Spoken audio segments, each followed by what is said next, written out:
रास्ता रोकते हैं। लेकिन ये सफर सिर्फ मॉन्स्टर्स तक लिमिटेड नहीं है। जब उनका सामना एक मिस्टीरियस और पावरफुल प्रजाति से होता है तो सर्वाइवल की डेफिनेशन ही बदल जाती है।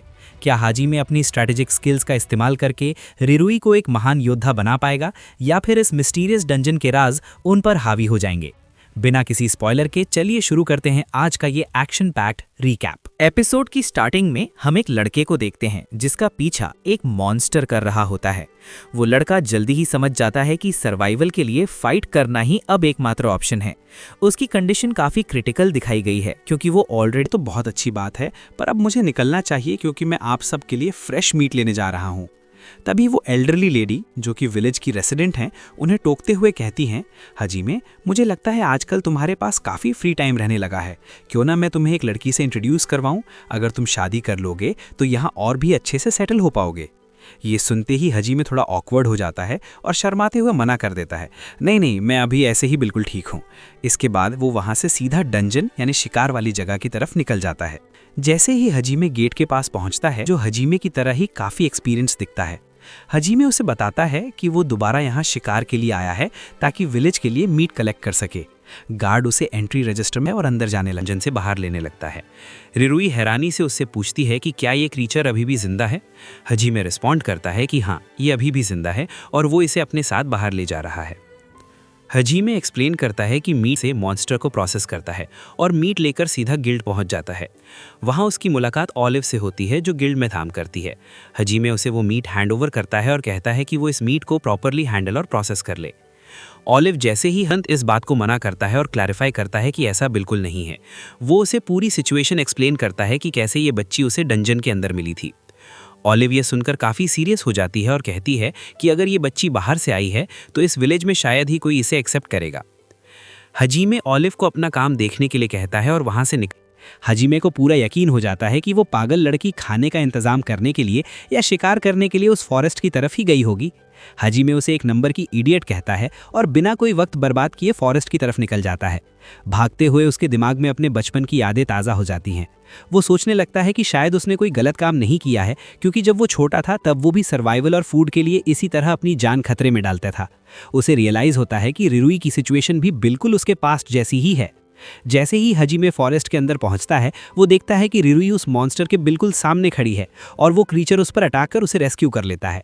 वो उस मॉन्स्टर को बहुत ही प्रोफेशनल तरीके से धोता है और उसे पूरी तरह न्यूट्रलाइज कर देता है। हाजिमे बिना देर किए उसे प्रोफेशनल ट्रेनिंग की बॉडी को कैसे प्रोसेस किया जाता है ताकि वैल्यूएबल रिसोर्सेज और मीट निकाला जा सके। रिरुई इतनी ज़्यादा इमोशनल और हैप्पी हो जाती है कि वो दौड़कर हाजिमे को गले लगा लेती है। जब हाजिमे वापस लौटता है तो ऑलिव उससे मिलती है।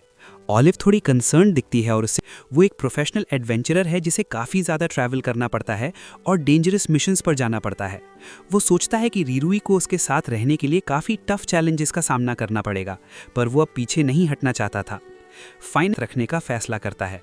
दिन भर की थकावट के बाद वो दोनों सुकून से सोते हैं। यह सफ़र की शुरुआत थी।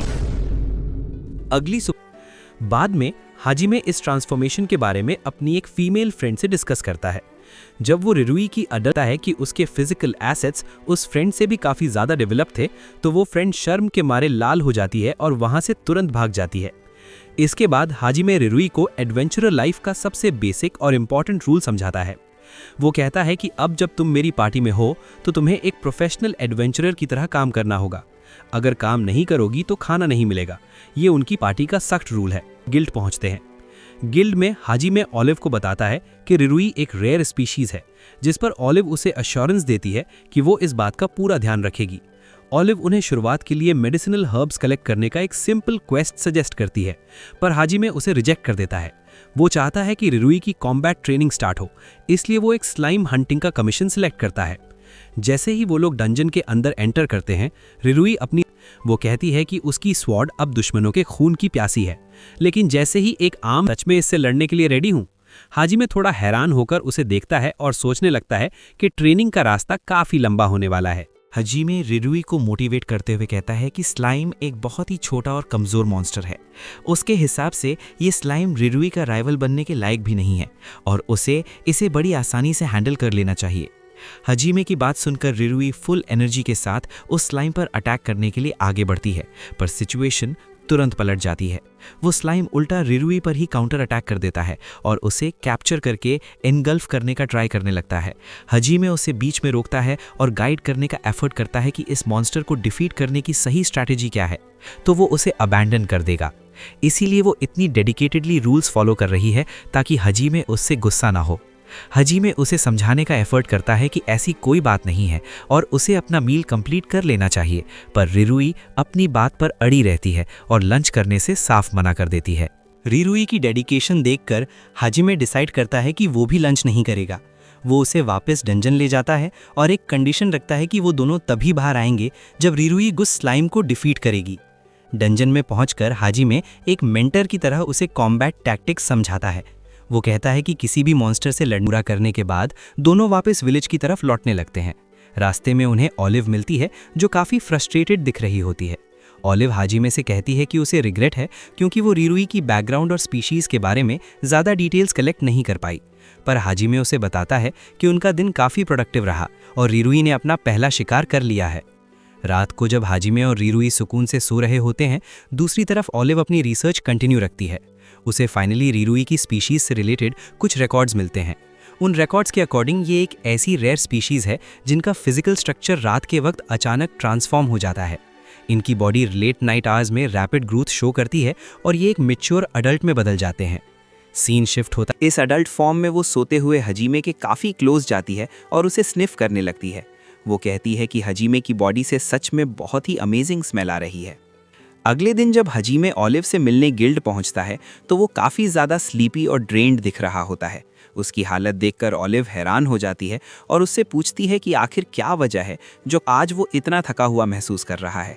हजीमे बताता है कि कल रात उसे एक बहुत ही अजीब और डरावना सपना आया था जिस वजह से वो पूरी रात ठीक से सो नहीं पाया और इसी वजह से आज उसकी फिजिकल कंडीशन काफ़ी ख़राब दिख रही है। ऑलिव हजीमे को बताती है कि उसने उस मिस्टीरियस स्पीशीज़ के बारे में सारी इन्फॉर्मेशन निकाल ली है जिसके बारे में हजीमे ने पूछा था। वो रिवील करती है कि रिरुई एक्चुअली एक सक्यूबस स्पीशीज़ से बिलोंग करती है।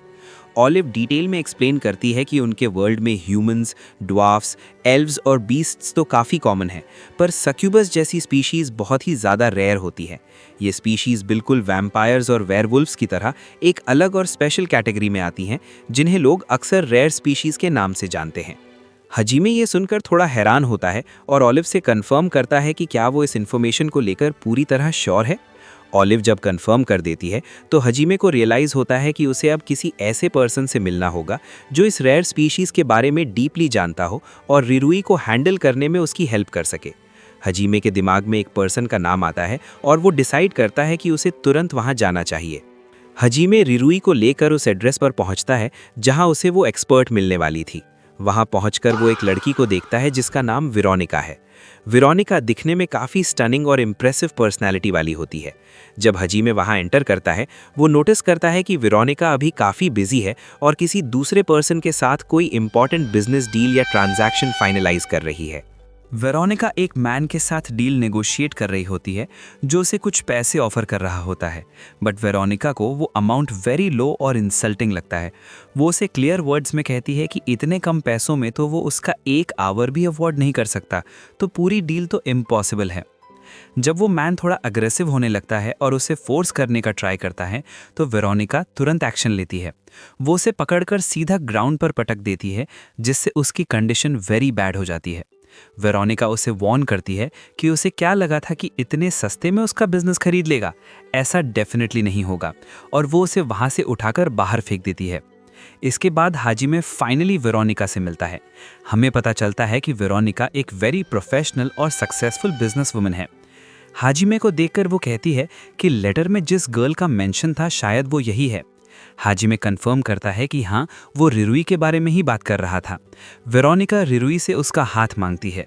जैसे ही रिरुई अपना हाथ आगे बढ़ाती है, वेरोनिका एक स्पेशल मैजिक परफॉर्म करती है जिससे रिरुई की बॉडी अचानक ग्रो करने लगती है। रिरुई सरप्राइज होकर पूछती है कि उन्होंने ये ट्रांसफॉर्मेशन कैसे किया। वेरोनिका एक्सप्लेन करती है कि ये सब उसकी स्ट्रेंथ के रीज़न से पॉसिबल हुआ। वेरोनिका की पावर्स देखकर रिरुई वेरी इंस्पायर्ड हो जाती है।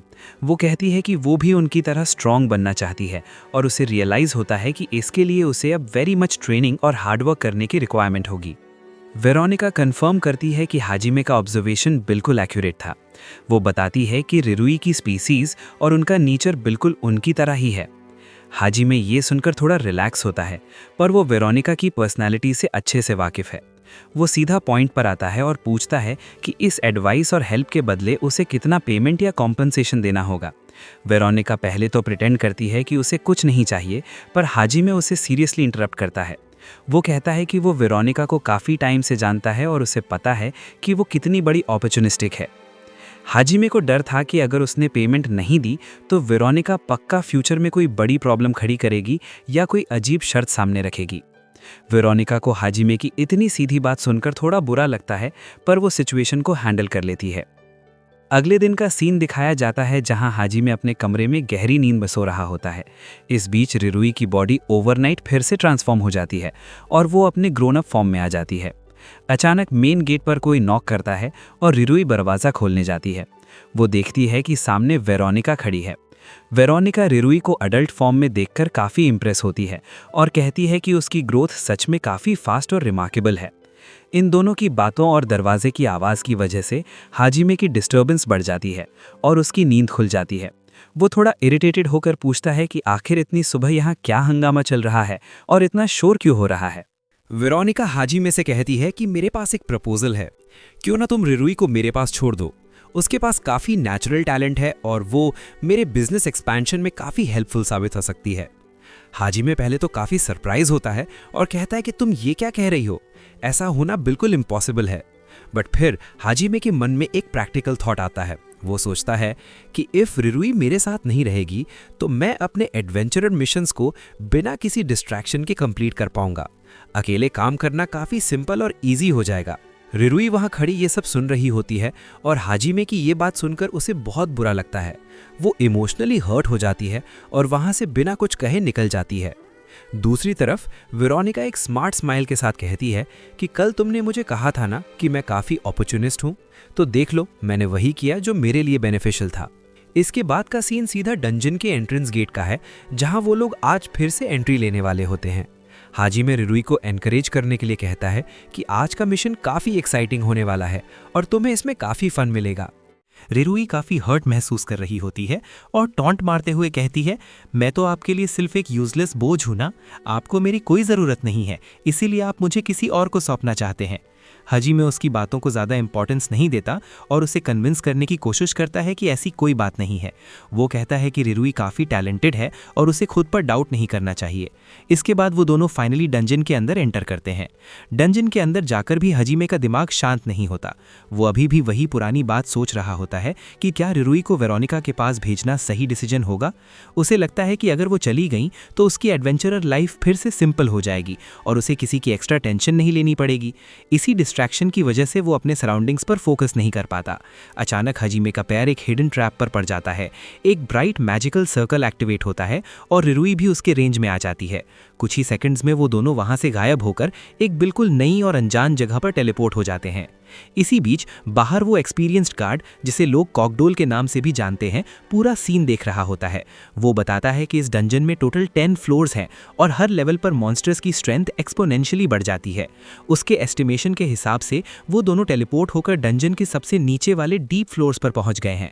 वहां के मॉन्स्टर्स इतने डेडली हैं कि वो वेरोनिका जैसी पावरफुल लेडी के लिए भी बड़ी प्रॉब्लम क्रिएट कर सकते हैं। हाजिमे को जब सिचुएशन की सीरियसनेस समझ आती है तो वो बिना एक पल ज़ाया किए लोअर फ्लोर्स की तरफ भागना शुरू कर देता है ताकि वो उन्हें रेस्क्यू कर सके। दूसरी तरफ रिरुई वेरोनिका से कहती हैं कि वो उसकी पूरी हेल्प करेगी क्योंकि वो अब इस सिचुएशन में साथ फंसी हुई हैं। ये देखकर काफ़ी फनी लगता है कि एक छोटी सी बच्ची इतनी बड़ी बिजनेस वुमन और वॉरियर को प्रोटेक्शन देने का अश्योरेंस दे रही है।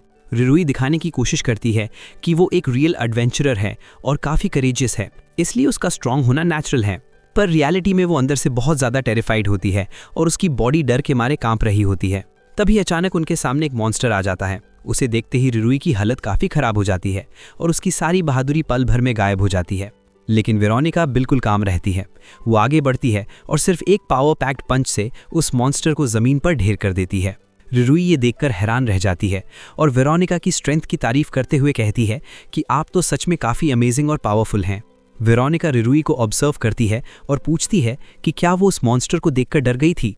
रिरुई अपनी ईगो को मेंटेन करने के लिए झूठ बोल देती है कि वो बिल्कुल नहीं डरी थी और ये उसके लिए एक नॉर्मल बात थी। पर उसी वक्त उनकी किस्मत पलट जाती है क्योंकि एक बहुत ही जाइगैंटिक और टेरिफाइंग मॉन्स्टर वहां अपीयर होता है। इतने बड़े मॉन्स्टर को देखकर रिरुई का सारा कॉन्फिडेंस टूट जाता है और वो लिटरली रोने लगती है। वेरोनिका उसे चुप करवाती है और वो दोनों अपनी जान बचाकर तुरंत एक केव की तरफ भागने लगती हैं। केव के अंदर पहुंचकर उन्हें एक बड़ा सा चेस्ट दिखता है। सिचुएशन काफ़ी क्रिटिकल होती है और उन्हें समझ नहीं आता कि अब क्या करें। तब रिरुई अचानक एक सरप्राइजिंग डिसीजन लेती है। वो वेरोनिका से कहती है कि आप इस चेस्ट के अंदर छुप जाओ ताकि आप सेफ रहो और मैं बाहर रहकर उस मॉन्स्टर से लड़ाऊंगी और आपकी हेल्प करूंगी।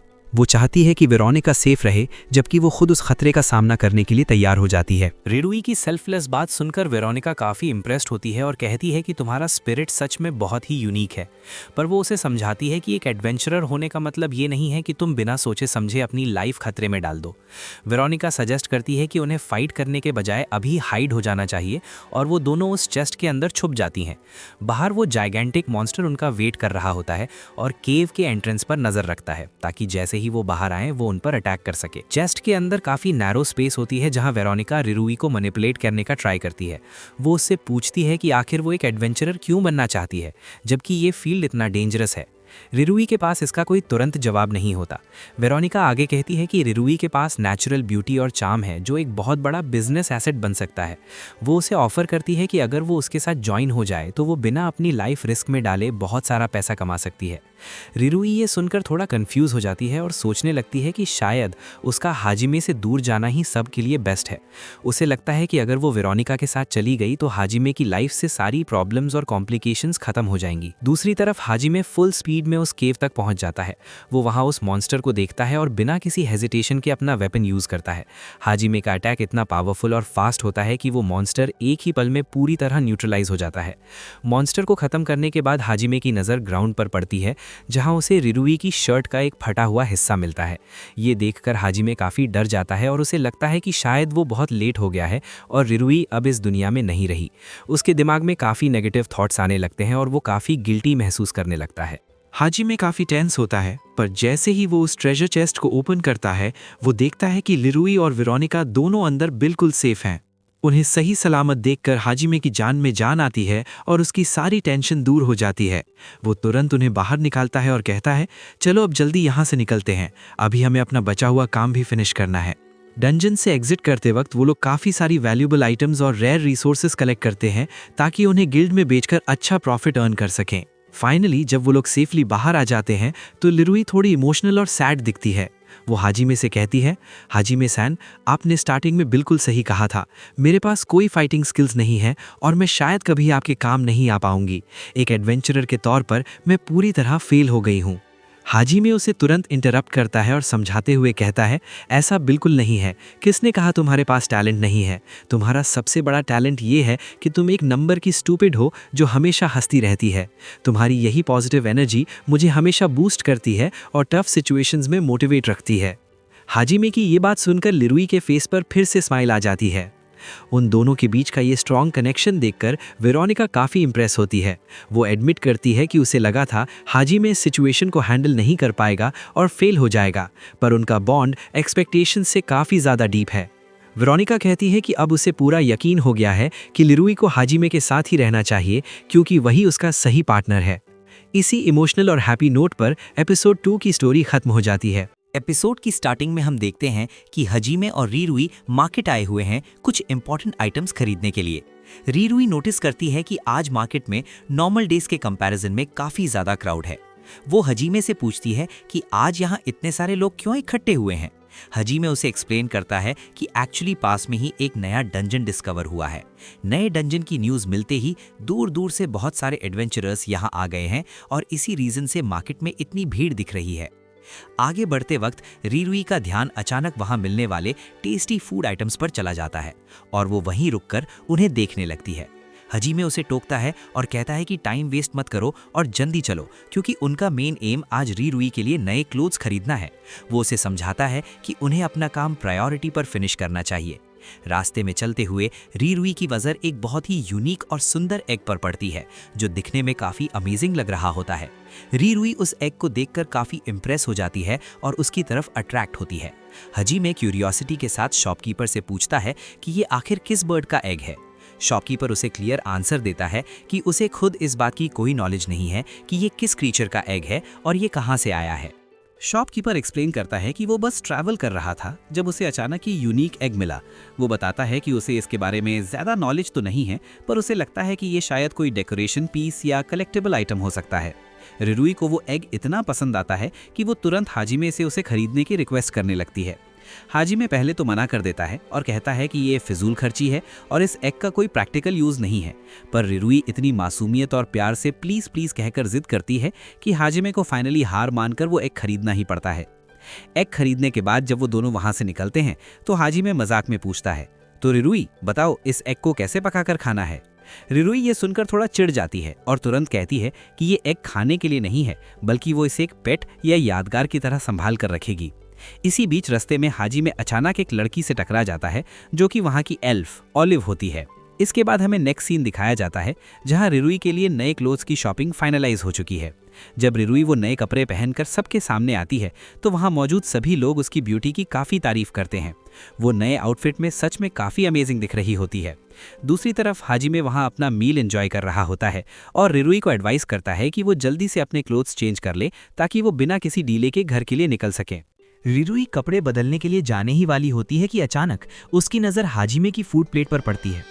वहाँ एक कुक्ड एग देखकर वो पूरी तरह पैनिक हो जाती है। वो तुरंत हाजिमे के पास आती है और गुस्से में चिल्लाते हुए कहती है, ये आपने क्या किया? आपने मेरा वो स्पेशल एग फोड़ दिया। मुझे पहले ही पता होना चाहिए था कि आप उसे खा जाओगे। मुझे आपके भरोसे उसे छोड़ना ही चाहिए था। रिरुई काफ़ी इमोशनल हो जाती है और हाजिमे पर केयरलेसनेस का ब्लेम लगाने लगती है। हाजिमे बिना किसी टेंशन के बड़े ही काम तरीके से अपना साइड क्लियर करता है। वो रिरुई को वो एग दिखाता है और कहता है, थोड़ा ध्यान से तो देखो बेवकूफ़, ये एग साइज में कितना टाइनी है। तुम्हारा वाला एग तो काफ़ी जाइगेंटिक था, तो मैं उसे इस छोटी सी प्लेट में कैसे खा सकता हूँ। हाजिमे की लॉजिकल बात सुनकर रिरुई को अपनी गलती रियलाइज़ होती है और उसका गुस्सा थोड़ा ठंडा पड़ जाता है। इस इंसिडेंट के बाद वो दोनों फिर से डंजन की तरफ निकल जाते हैं। डंजन में पहुंचते ही रिरुई फिर से स्लाइम मॉन्स्टर के साथ कॉम्बैट स्टार्ट करती है, पर उसकी बदलक इतनी ज़्यादा होती है कि वो उस क्रीचर से ढंग से लड़ ही नहीं पा रही होती। स्लाइम उल्टा रिरुई पर ही हावी होने लगता है और उस पर कंटिन्यूसली अटैक करता है। रिरुई स्ट्रगल कर रही होती है, पर उसकी फिजिकल स्ट्रेंथ अभी भी काफ़ी लो दिखाई देती है। इसी फाइट के बीच हाजिमे की नज़र फिर से उसी मिस्टीरियस लड़की पर पड़ती है जो पहले भी डंजन के अंदर दिखाई दी थी। हाजिमे पहले तो इस बात पर ज़्यादा ध्यान नहीं देता और इसे इग्नोर करने का ट्राई करता है क्योंकि वो रिरुई की ट्रेनिंग और अपने मिशन पर फोकस करना चाहता है, पर उस लड़की की प्रेजेंस उसे थोड़ा सस्पिशियस लगने लगती है। हाजिमे अचानक सीरियस हो जाता है और सोचने लगता है कि इतनी छोटी बच्ची इस डेंजरस डंजन के अंदर आखिर क्या कर रही है। वो डिसाइड करता है कि वो उसे पकड़कर सेफ जगह ले जाएगा और उसके फैमिली मेंबर्स को ढूंढकर उन्हें सौंप देगा। पर इससे पहले कि वो कुछ कर पाता, सिचुएशन काफ़ी क्रिटिकल हो जाती है। वो अनजान लड़की अचानक एक स्लाइम के कांटेक्ट में आ जाती है और वो मॉन्स्टर उसे कैप्चर करके कंज्यूम करने लगता है। वहीं दूसरी तरफ रिरुई की हालत भी काफ़ी ख़राब होती है क्योंकि एक और स्लाइम उस पर अटैक करके उसे परेशान कर रहा होता है।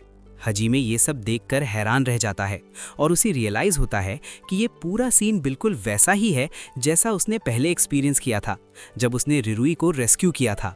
हाजिमे बिना कोई टाइम वेस्ट किए एक्शन लेता है और काफ़ी प्रोफेशनल तरीके से उन दोनों को उस स्लाइम से बचा लेता है। डंजन से बाहर निकलने के बाद हाजिमे उस अनजान लड़की को लेकर सीधा उसके घर पहुंचता है। जैसे ही वो लोग वहां पहुंचते हैं, उस लड़की की दादी गुस्से में आकर अपनी पोती को एक काफ़ी सॉलिड पंच मारती हैं ताकि उसे अपनी गलती का रियलाइज़ हो। पर हाजिमे के लिए उनका बिहेवियर बिल्कुल अलग होता है। वो हाजिमे की बहुत ज़्यादा तारीफ करती हैं और उसे धन्यवाद देती हैं कि उसने उनकी पोती की जान बचाई। दादी कहती हैं कि हाजिमे काफ़ी स्वीट और काइंड पर्सन है और उन्होंने गांव में काफ़ी अफवाह सुनी है कि हाजिमे ने एक बच्ची को अडॉप्ट कर लिया है। हाजिमे हमेशा की तरह इस बात को इग्नोर करने की कोशिश करता है और क्लैरिफाई करता है कि सिचुएशन वैसी नहीं है जैसी लोग समझ रहे हैं। इसके बाद दादी फिर से अपनी पोती पर चिल्लाना स्टार्ट कर देती हैं। वो उसे डांटते हुए कहती हैं कि उन्होंने उसे सख्ती से मना किया था कि वो डंजन के इतने पास कभी नहीं जाएगी, पर उसने उनकी इंस्ट्रक्शंस फॉलो नहीं की और अपनी लाइफ रिस्क में डाल दी। जैसे ही वो लड़की अन्यांगो वहाँ से बाहर जाती है, दादी धीरे से कहती हैं कि काश उनकी पोती को कोई ऐसा मेंटोर मिल जाता जो अगले 10 दिनों तक उसका ध्यान रख पाता और उसे गाइड करता। उनकी नज़र तुरंत हजीमे पर टिक जाती है। वो हजीमे से रिक्वेस्ट करती हैं कि क्या वो अन्यांगो की हेल्प करेगा और उसे डंजन के अंदर ट्रेनिंग देगा। हजीमे, जो हमेशा से अपने काम से काम रखने वाला इंसान है, इस रिक्वेस्ट को सुनते ही साफ मना कर देता है। दादी उसे कन्विंस करने के लिए पैसे ऑफर करती हैं, पर हजीमे फिर भी डिक्लाइन कर देता है क्योंकि वो किसी एक्स्ट्रा रिस्पॉन्सिबिलिटी में नहीं फंसना चाहता। दूसरी तरफ रिरुई उस लड़की को ऑब्जर्व कर रही होती है जो एक फोर्ज में यानी वर्कशॉप में बिजी है जहां वेपन्स बनाए जा रहे हैं। रिरुई नोटिस करती है कि जब अन्यांगो काम कर रही है तो वहां से एक अजीब और पावरफुल एनर्जी निकल रही है। वो क्यूरियोसिटी के साथ पूछती है कि ये चमकती हुई शक्ति आखिर क्या है। अन्यांगो उसे एक्सप्लेन करती है कि वो दरअसल एक स्पिरिट है। ये स्पिरिट्स ही उनकी हेल्प करती हैं इतने हाई क्वालिटी और एडवांस्ड वेपन्स फोर्ज करने में। अन्यांगो काफ़ी डिटरमिन्ड दिखती है और बताती है कि उसका अल्टीमेट गोल भी यही है। वो इतनी स्ट्रांग बनना चाहती है कि एक दिन खुद अपने हाथों से सबसे बेहतरीन और पावरफुल वेपन्स क्रिएट कर सके। रिरुई अन्यांगो की इस मेहनत और पैशन को देखकर काफ़ी इंप्रेस हो जाती है, जबकि हजीमे अभी भी दादी की डील से बचने की कोशिश कर रहा है।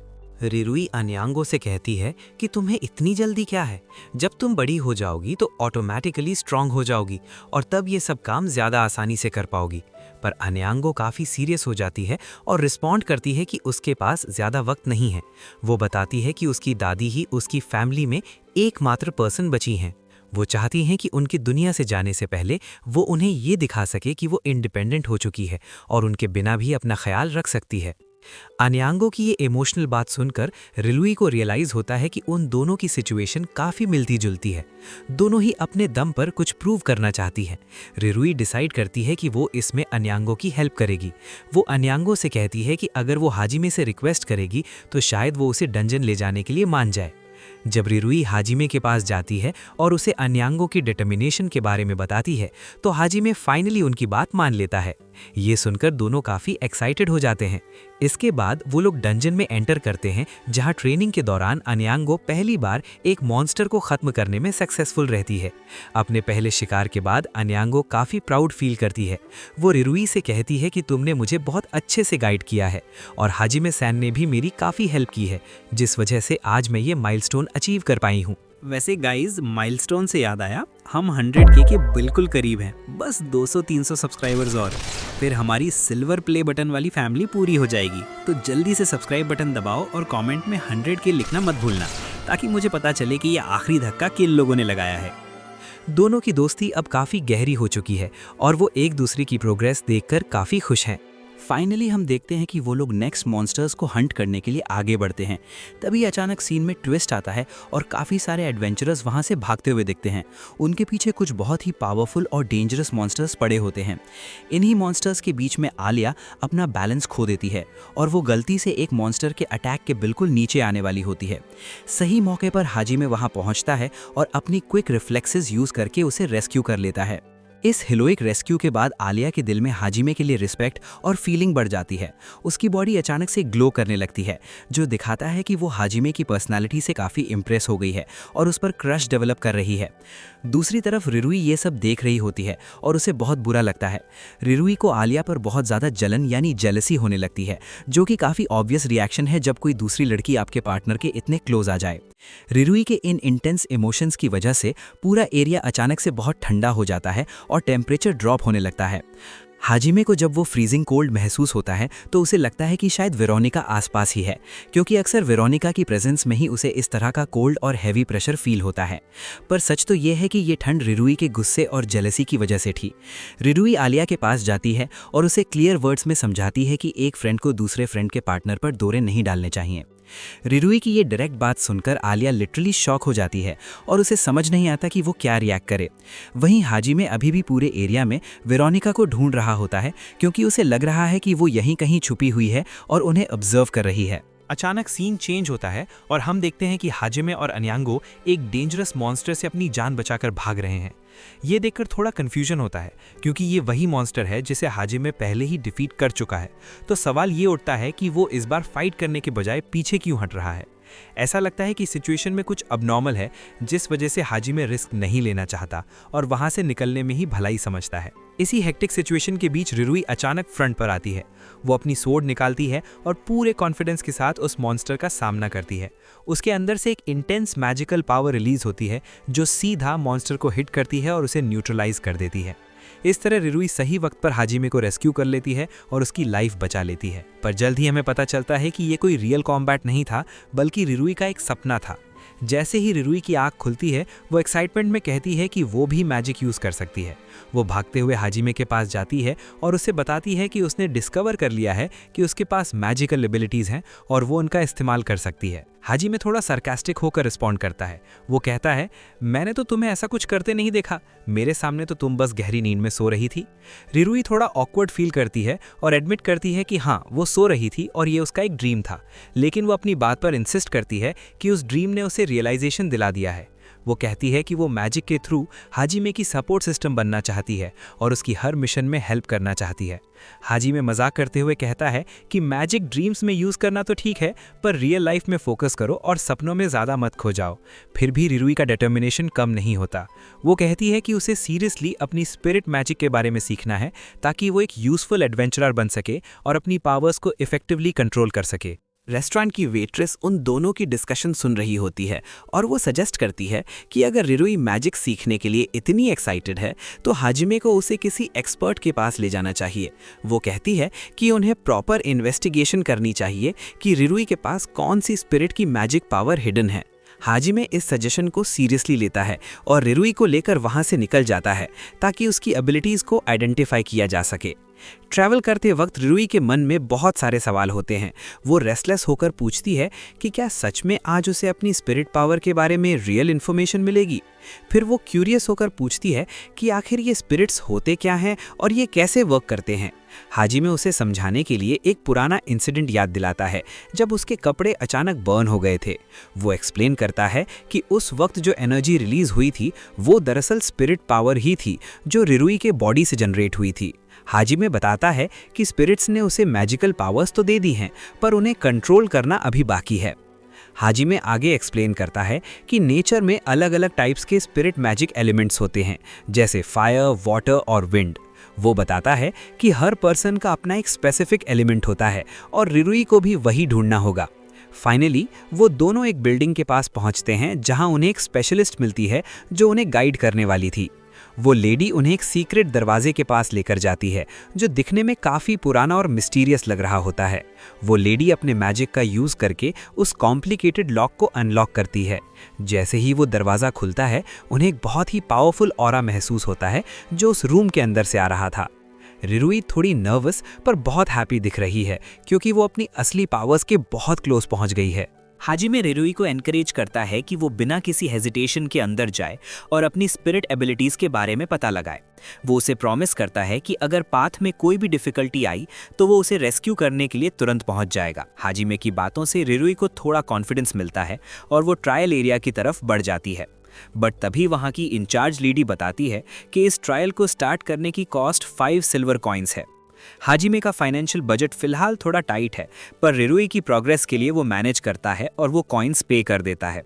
दूसरी तरफ रिरुई ट्रायल के अंदर एंटर कर चुकी है। स्टार्टिंग में उसे लगता है कि यहाँ कोई भी डेंजर नहीं है और सब कुछ काफ़ी मैनेजेबल है। वो पाथ में कुछ ऐसे मॉन्स्टर्स से मिलती है जो दिखने में काफ़ी अट्रैक्टिव और क्यूट होते हैं। रिरुई को लगता है कि ये ट्रायल तो बहुत इजी है, बट अचानक उसके सामने एक काफ़ी टेरिफाइंग मॉन्स्टर आ जाता है जिसे देखकर वो शॉक हो जाती है। वो बिना कोई रिस्क लिए वहाँ से तुरंत भागने लगती है और एक टनल के अंदर एंटर कर जाती है। जैसे ही वो उस टनल से बाहर निकलती है, सामने एक ब्यूटीफुल सी व्यू दिखाई देता है। रिरुई को वो ओशन काफ़ी अमेजिंग लगता है, बट तभी पानी के बीच से एक बड़ा सा टर्टल बाहर निकलता है। उस टर्टल को देखकर रिरुई फिर से डर जाती है, बट इस बार वो भागने के बजाय उसे फेस करने का डिसीजन लेती है। वो उस टर्टल को चैलेंज करती है और कहती है कि इफ़ वो फाइट करना चाहता है तो वो रेडी है। रिरुई काफ़ी इमोशनल है। वो फाइट करते वक्त रो भी रही है, पर अपना अटैक स्टॉप नहीं करती। जैसे ही वो उस पर अटैक करती है, उसे रियलाइज़ होता है कि वो मॉन्स्टर बिल्कुल भी पावरफुल नहीं है और उसे ईजिली न्यूट्रलाइज किया जा सकता है। रिरुई को लगता है कि मे बी उसका टास्क यहाँ फिनिश हो गया है, बट तभी उसके माइंड में हाजिमे का फेस आता है। वो याद करती है कि हाजिमे ने उसके लिए कितनी हार्ड वर्क की है और उसे कितना सपोर्ट किया है। उसे फील होता है कि उसे हाजिमे के लिए और भी बेहतर परफॉर्म करना होगा। रिरुई अपनी पूरी एनर्जी और पोटेंशियल यूटिलाइज करती है। जैसे ही वो अपनी मैक्सिमम पावर दिखाती है, अचानक उसे अपने हाथों पर एक स्ट्रेंज सेंसेशन फील होने लगती है। हम देखते हैं कि उसकी स्किन पर एक लिक्विड स्टाइल टैटू इमर्ज होता है जो देखने में काफ़ी यूनिक और मिस्टीरियस लगता है। रिरुई को समझ नहीं आता कि ये अचानक क्या हुआ, पर तभी वो जाइगेंटिक टर्टल वहाँ से गायब हो जाता है और वही पुराना डोर फिर से उसके सामने अपीयर होता है। रिरुई उस दरवाजे को खोलकर ट्रायल से बाहर आती है और काफ़ी एक्साइटेड होकर हाजिमे को बताती है कि अंदर उसे एक मुस्टैश्ड टर्टल मिला था। वहाँ मौजूद स्पेशलिस्ट लेडी एक्सप्लेन करती हैं कि इस टैटू का मतलब है कि एक हाई रैंक स्पिरिट ने रिरुई को सिलेक्ट किया है और उसे अपनी मैजिकल पावर्स ग्रांट की हैं। ये सुनकर हाजिमे अंदर से थोड़ा जेलस महसूस करने लगता है, क्योंकि उसे अच्छे से याद है कि उसने खुद कई बार इस ट्रायल डोर के अंदर जाने की कोशिश की थी, पर उसे आज तक वहाँ से कुछ भी हासिल नहीं हुआ। हाजिमे को थोड़ा बुरा लगता है कि रिरुई को पहली बार में ही इतनी रेयर पावर मिल गई। इन्वेस्टिगेशन के बाद पता चलता है कि रिरुई को जो पावर मिली है वो दरअसल एक मेजर स्केल है। इसका टेक्निकल मतलब ये है कि मल्टीपल स्पिरिट्स अब रिरुई की हेल्प करेंगे उसकी मैजिकल एबिलिटीज़ को एक्टिवेट और कंट्रोल करने में। रिरुई अपनी इस नई पावर को लेकर बहुत ज़्यादा कॉन्फिडेंट और एक्साइटेड हो जाती है। वो हाजिमे से जिद करती है कि वो तुरंत अपनी पावर का प्रैक्टिकल डेमो देखना चाहती है। फाइनली वो दोनों फिर से डंजन के अंदर एंटर करते हैं। रिरुई एक मॉन्स्टर को टारगेट करती है और अपनी पूरी फोकस के साथ मैजिक एक्टिवेट करने की कोशिश करती है। वो एक्सपेक्ट कर रही थी कि उसके हाथों से कोई मैसिव वाटर अटैक निकलेगा, पर रियलिटी काफ़ी डिसअपॉइंटिंग होती है। उसके हाथों से किसी पावरफुल अटैक के बजाय सिर्फ पानी के छोटे फाउंटेन्स निकलते हैं जो मॉन्स्टर का कुछ भी नहीं बिगाड़ पाते। वो मॉन्स्टर बिना किसी एफर्ट के फिर से रिरुई को अपने अंदर एनगल्फ कर लेता है और उसे खाने लगता है। इसी फनी और क्लिफ हैंगर नोट पर यह एपिसोड फिनिश हो जाता है। एपिसोड की स्टार्टिंग में ऑलिव रिरुई और अन्यांगो को एक बहुत ही पॉजिटिव न्यूज़ देती है। वो बताती है कि उनका रीसेंट परफॉर्मेंस काफ़ी आउटस्टैंडिंग रहा है और उनका लेवल ऑफिशियली अप हो चुका है। ये सुनकर दोनों काफ़ी हैप्पी और सेटिस्फाइड महसूस करती हैं। ऑलिव आगे एक्सप्लेन करती हैं कि अगर वो इसी कंसिस्टेंसी के साथ आगे बढ़ती रहीं तो एक स्पेशल प्रमोशन टेस्ट देने के बाद वो ऑफिशियली प्रोफेशनल एडवेंचरर्स की कैटेगरी में शामिल हो जाएंगी। अन्यांगो इस सिस्टम को लेकर थोड़ी क्यूरियस होती है और इसका एक्चुअल मीनिंग पूछती है। तब हाजिमे इंटरवीन करता है और उन्हें गिल्ड के स्ट्रक्चर के बारे में ब्रीफ करता है। वो बताती है कि एडवेंचरर्स को उनकी कैपेबिलिटी और एक्सपीरियंस के अकॉर्डिंग रैंकिंग दी जाती है और रैंक अप करने के लिए डिफिकल्ट ट्रायल्स क्लियर करने पड़ते हैं। ऑलिव हाजिमे को इन्फॉर्म करती है कि एक स्पेशलाइज्ड प्रमोशन क्वेस्ट फिलहाल अवेलेबल है और वो सजेस्ट करती है कि हाजिमे को इन दोनों को गाइड करते हुए वहां जाना चाहिए। जब उन्हें पता चलता है कि उस डंजन का नाम डंजन डिस्ट्रॉयर है तो रिरुई और अन्यांगो के एक्सप्रेशन पूरी तरह चेंज हो जाते हैं। वो दोनों इतनी ज़्यादा टेरिफाइड हो जाती हैं कि उन्हें देखकर लग रहा है कि उनका कॉन्फिडेंस लेवल 0 हो गया है। उस डंजन की रेपुटेशन इतनी फॉर्मिडेबल है कि कोई भी नया एडवेंचरर वहां जाने का रिस्क नहीं लेना चाहता, पर डर के बावजूद हाजिमे के गाइडेंस में वो अपनी जर्नी स्टार्ट करते हैं। रास्ते में उन्हें एक हॉर्स कैरेज दिखाई देती है जो उनकी डायरेक्शन में ही आ रही है। इस लग्जरियस कैरेज के अंदर एक मिस्टीरियस गर्ल बैठी है जिसने अपनी आइडेंटिटी हाइड कर रखी है। ऐसा लगता है कि ये नया कैरेक्टर उनकी इस मिशन में कोई सिग्निफिकेंट इम्पैक्ट डालने वाला है। दूसरी साइड हाजिमे रिरुई और अन्यांगो को लीड करते हुए प्रमोशन डंजन की तरफ निकल चुका होता है। जैसे ही वो लोग डेस्टिनेशन पर पहुंचते हैं, वो डंजन देखकर काफ़ी सरप्राइज हो जाते हैं, क्योंकि उसका स्ट्रक्चर किसी ऑर्डिनरी केव जैसा नहीं बल्कि एक फ्लैट सिटी जैसा होता है जो देखने में काफ़ी अमेजिंग लगता है। हाजिमे और उसकी टीम इस सिटी लाइक डंजन के अंदर एंटर करते हैं। एनवायरनमेंट काफ़ी यूनिक होता है, इसलिए वो लोग मज़े करते हुए थोड़ा डीपर पार्ट्स में मूव करने लगते हैं। रास्ते में उन्हें एक मैसिव गेट दिखाई देता है जो उनका अगला ऑब्स्टिकल होता है, पर उस गेट के अंदर जाने से पहले रिरुई अपना स्किल लेवल दिखाती है और रास्ते में आने वाले मल्टीपल स्लाइम्स को सक्सेसफुली न्यूट्रलाइज कर देती है। फाइनली जब वो लोग डंजन के कोर एरिया में पहुंचते हैं तो उनका सामना वहां के मेन बॉस से होता है जो कि एक पावरफुल स्केलेटन नाइट होता है। ये नाइट देखने में काफ़ी डेंजरस और इंटिमिडेटिंग लगता है। हाजिमे उन्हें समझाता है कि उनका प्रमोशन टेस्ट तभी पूरा होगा जब वो इस बॉस को कॉन्कर करेंगे। इस स्केलेटन नाइट को डिफीट करना उनके लिए सबसे बड़ा चैलेंज है, क्योंकि इसे हराने के बाद ही वो ऑफिशियली प्रोफेशनल एडवेंचरर्स बन पाएंगे और उनकी रैंकिंग इंप्रूव होगी। फाइट स्टार्ट होते ही हम देखते हैं कि वो स्केलेटन नाइट काफ़ी डोमिनेटिंग पोजीशन में है। वो बड़ी आसानी से अन्यांगो के अटैक्स को न्यूट्रलाइज करता है और उसे पीछे फेंक देता है। इसके बाद रिरुई चार्ज करती है, पर नाइट उस पर भी हावी हो जाता है और उसे धक्का देकर नीचे गिरा देता है। रिरुई को लगता है कि ये सही समय है अपना स्पेशल वाटर मैजिक यूज़ करने का। उसे पूरा विश्वास होता है कि उसका मैजिक इस मॉन्स्टर को फिनिश कर देगा, पर रिजल्ट काफ़ी डिसअपॉइंटिंग होता है। मैजिक से कोई पावरफुल स्ट्रीम निकलने के बजाय सिर्फ इतना पानी निकलता है जैसे किसी नल से पानी टपक रहा हो। इस अटैक का स्केलेटन नाइट पर 0% असर होता है। नाइट गुस्से में रिरुई के पीछे भागता है और उसे बुरी तरह पीटने की कोशिश करता है, पर भागते भागते नाइट का पैर स्लिप हो जाता है और वो गलती से नीचे गिर जाता है।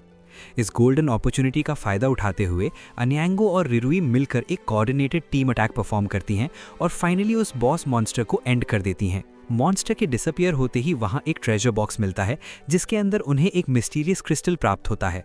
इस विक्ट्री के बाद उनका लेवल ऑफिशियली अप हो जाता है और वो अगले स्टेज पर पहुंच जाते हैं। जब वो लोग वापस मेन गेट पर पहुंचते हैं तो उनके सामने वही लग्जरियस कैरेज यानी बग्गी खड़ी होती है जो उन्हें रास्ते में मिली थी। इस कैरेज के अंदर से वही मिस्टीरियस लड़की बाहर निकलती है, पर सबसे शॉकिंग पार्ट ये होता है कि उस कैरेज को कोई हॉर्स में नहीं बल्कि एक जायगैंटिक और टेरिफाइंग स्नेक पुल कर रहा होता है। इतने बड़े सांप को इतने पास देखकर अन्यांगो और रिरुई की फिजिकल कंडीशन काफ़ी खराब हो जाती है और वो डर के मारे पूरी तरह फ्रीज हो जाते हैं। रिरुई और अन्यांगो उस जाइगैंटिक स्नेक को देखकर पूरी तरह पैनिक हो जाती हैं और तुरंत हाजिमे के पीछे छुप जाती हैं। हाजिमे सिचुएशन को हैंडल करते हुए उन्हें समझाता है कि डरने की कोई रिक्वायरमेंट नहीं है। वो बताता है कि ये स्नेक दरअसल एक लॉयल कंपेनियन है जो इस लेडी की हेल्प करता है। ये स्नेक उनके लिए नेविगेशन और विजुअल परसेप्शन का काम करता है। वो मिस्टीरियस लेडी जिनका नाम मेड्यूसा है, उनका एक्चुअल नाम काफ़ी लंबा है पर हम मेड्यूसा ही यूज़ करेंगे, एक्सप्लेन करती हैं कि ये स्नेक उनके लिए बहुत इंपॉर्टेंट है क्योंकि वो इसकी हेल्प से ही सराउंडिंग्स को देख पाती हैं। अगले दिन तक सीन पूरी तरह चेंज हो जाता है। रिरुई का डर अब खत्म हो चुका है और वो इतनी कंफर्टेबल हो जाती है कि उस बड़े से स्नेक के ऊपर बैठकर मज़े से घूमने लगती है। मेड्यूसा और रिरुई के बीच एक काफ़ी अच्छा बॉन्ड डेवलप हो जाता है और वो दोनों काफ़ी एंजॉय करती हैं। हाजी में थोड़ा प्रोफेशनल कंसर्न दिखाते हुए रिरुई को समझाता है कि उसे स्नेक के ऊपर से नीचे उतर जाना चाहिए। उसका मानना है कि रिरुई की वजह से मेड्यूसा की विजन ब्लॉक हो रही होगी क्योंकि वो स्नेक का इस्तेमाल रास्ता देखने के लिए करती हैं। जब रिरुई थोड़ा ऑकवर्ड होकर नीचे उतरने लगती है तो मेड्यूसा उसे प्यार से रोक लेती हैं और कहती हैं कि उन्हें कोई परेशानी नहीं है और वो वहाँ बैठ सकती है। इस इंसिडेंट के बाद हमें मेड्यूसा की बैकग्राउंड स्टोरी और उनकी स्पीशीज़ के बारे में एक बड़ा रिवील मिलता है। मेड्यूसा एक ऐसी रेयर स्पीशीज़ से बिलोंग करती हैं जिसके पास काफ़ी डेंजरस और डिस्ट्रक्टिव पावर होती है। उनकी एबिलिटीज़ इतनी ज़्यादा पावरफुल हैं कि वो अनइंटेंशनली की किसी को हार्म पहुंचा सकती हैं। इसी रीज़न से वो हमेशा अपनी आंखें बंद रखती हैं और विजन के लिए पूरी तरह अपने कंपेनियन स्नेक पर रिलाई करती हैं। उनकी बंद आंखों के पीछे एक ऐसा राज छिपा है जो उन्हें इस दुनिया के बाकी लोगों से अलग और मिस्टीरियस बनाता है। मेडूसा की सबसे खतरनाक एबिलिटी ये है कि अगर वो अपनी आंखें खोल दे तो उसके विजन में आने वाली हर ऑब्जेक्ट या लिविंग क्रीचर इंस्टेंटली पत्थर में बदल जाती है। ये एक ऐसी पावर है जो किसी भी दुश्मन को पल भर में न्यूट्रलाइज कर सकती है।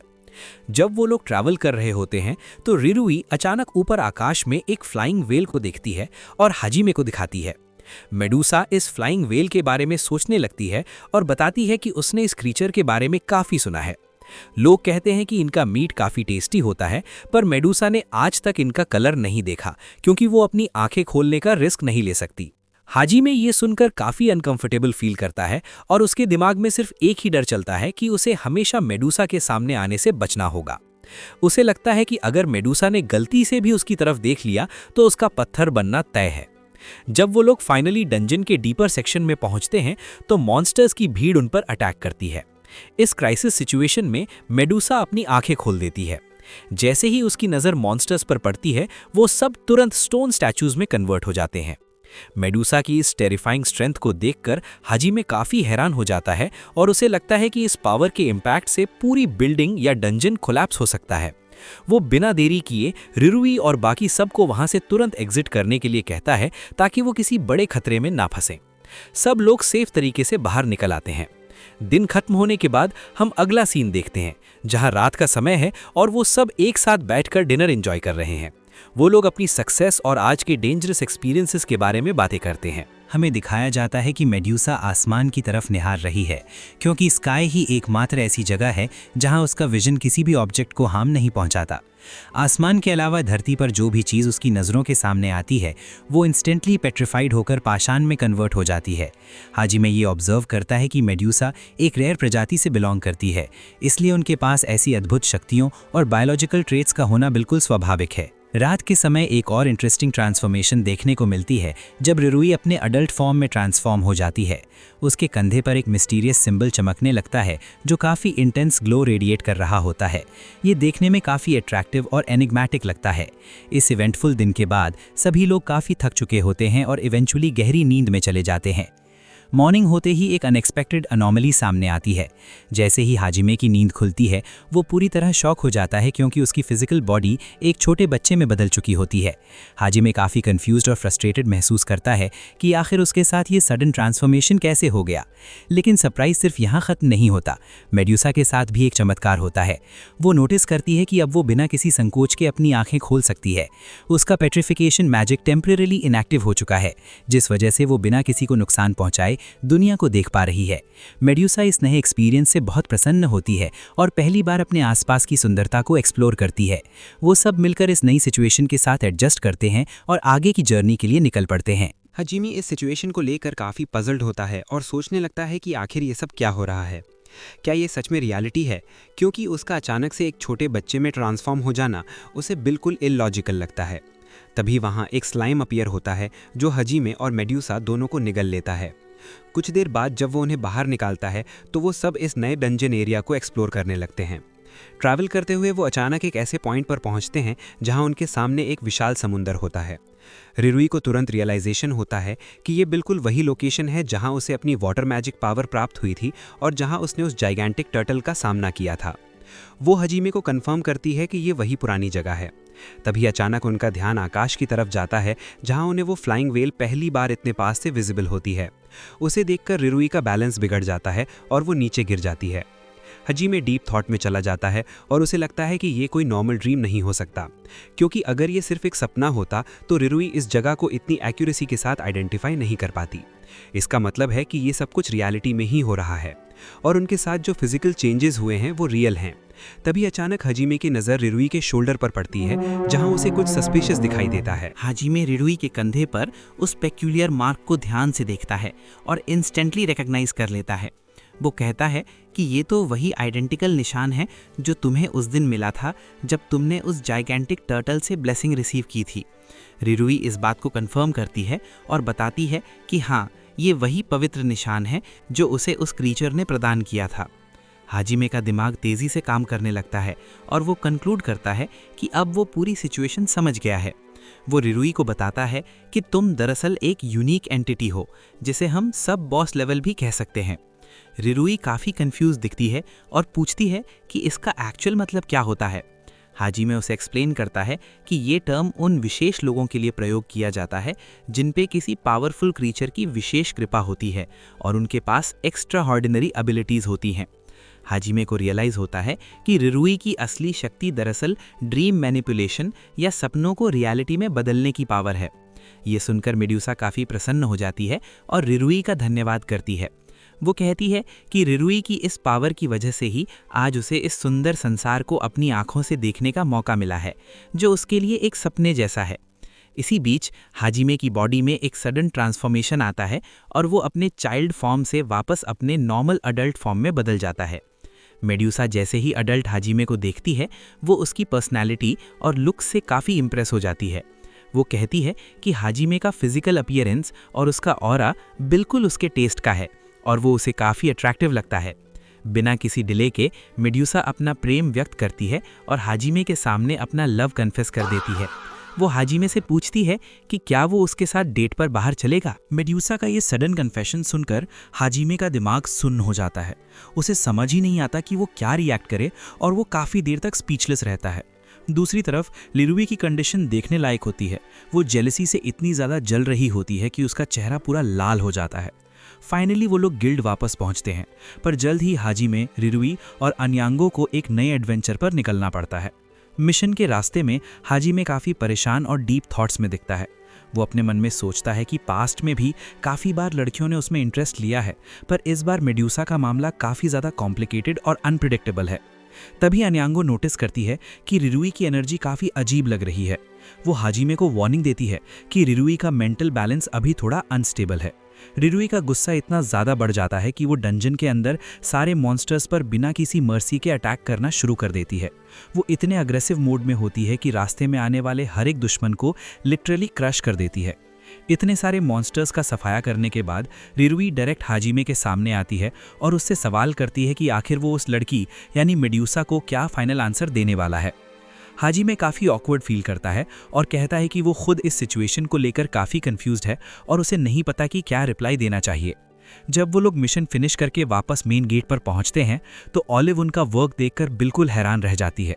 वो नोटिस करती है कि आज उन्होंने अबनॉर्मल अमाउंट में मॉन्स्टर्स को ख़त्म किया है और वो उनकी इतनी हाई लेवल परफॉर्मेंस देखकर काफ़ी शॉक हो जाती है। हाजिमे फाइनली ऑलिव को एक्सप्लेन करता है कि आज के इस डिस्ट्रक्शन का कारण दरअसल वही है। वो एडमिट करता है कि उसने काफ़ी कॉम्प्लिकेटेड सिचुएशन क्रिएट कर दी है। वो बताता है कि मेड्यूसा के उस अनएक्सपेक्टेड कन्फेशन ने उसे पूरी तरह कंफ्यूज कर दिया है और वो ढंग से फोकस नहीं कर पा रहा। ऑलिव उसकी बात सुनकर थोड़ा सीरियस हो जाती है और कहती है कि ये डिसीजन तो अल्टीमेटली तुम्हें ही लेना होगा कि आगे क्या करना है। वो उसे एक वार्निंग देती है कि अगर तुम खुद को हमेशा के लिए एक पत्थर में कन्वर्ट होते हुए नहीं देखना चाहते तो मेरा सजेशन यही होगा कि तुम पोलाइटली मना कर दो। लेकिन हाजिमे के पास इसका कोई तुरंत आंसर नहीं होता और वो साइलेंस मेंटेन करता है। इस टेंशन को कम करने के लिए वो गिल्ड के अंदर बने रेस्टोरेंट में कुछ खाने के लिए चला जाता है, पर वहाँ भी शांति नहीं मिलती क्योंकि मेड्यूसा वहाँ पहुँच जाती है और काफ़ी ग्रेस के साथ हाजिमे को एक ड्रिंक के लिए इन्वाइट करती है। रिरुई ये सब दूर से देख रही होती है और उसकी जेलेसी का लेवल पीक पर पहुँच जाता है। मेड्यूसा हाजिमे से अपने दिल की बात शेयर करते हुए कहती है कि ये पहली बार है जब वो किसी के लिए ऐसा अट्रैक्शन महसूस कर रही है और ये फीलिंग्स उसके लिए काफ़ी स्पेशल हैं। वो बताती है कि ये नया एक्सपीरियंस उसे अंदर से काफ़ी खुशी दे रहा है। हाजिमे अभी भी शॉक में होता है और उसे समझ नहीं आता कि इस सिचुएशन को कैसे नेविगेट करे। तभी अचानक वहाँ वेरोनिका यानी वैल्यू की एंट्री होती है। वो बिना किसी हेजिटेशन के हाजिमे को वहाँ से उठाती है और अपने साथ साइड में ले जाती है ताकि वो प्राइवेट में बात कर सके। वेरोनिका काफ़ी डायरेक्ट अप्रोच रखती है और हाजिमे से पूछती है कि आखिर उसके दिमाग में चल क्या रहा है। भाई वो उसके दिमाग का छोड़ो, ये एनिमे में क्या चल रहा है? अचानक से सबको एमसी से प्यार हो गया, अब वो बेचारा करे भी तो क्या करें? और वो इस सिचुएशन को कैसे हैंडल करने वाला है। हाजिमे काफ़ी हेल्पलेस साउंड करता है और एडमिट करता है कि उसे सच में कोई आइडिया नहीं है कि उसे क्या स्टेप लेना चाहिए। वेरोनिका उसकी इस कन्फ्यूजन को देखकर थोड़ा हैरान होती है और उसे रियलिटी चेक देने की कोशिश करती है कि उनकी एडवेंचरर लाइफ में ऐसे डिस्ट्रैक्शंस काफ़ी रिस्की साबित हो सकते हैं। वेरोनिका हाजिमे से काफ़ी सीरियस टोन में कहती है कि वो बस इतना चाहती है कि हाजिमे मेडिसा के प्रपोजल को तुरंत डिक्लाइन कर दे।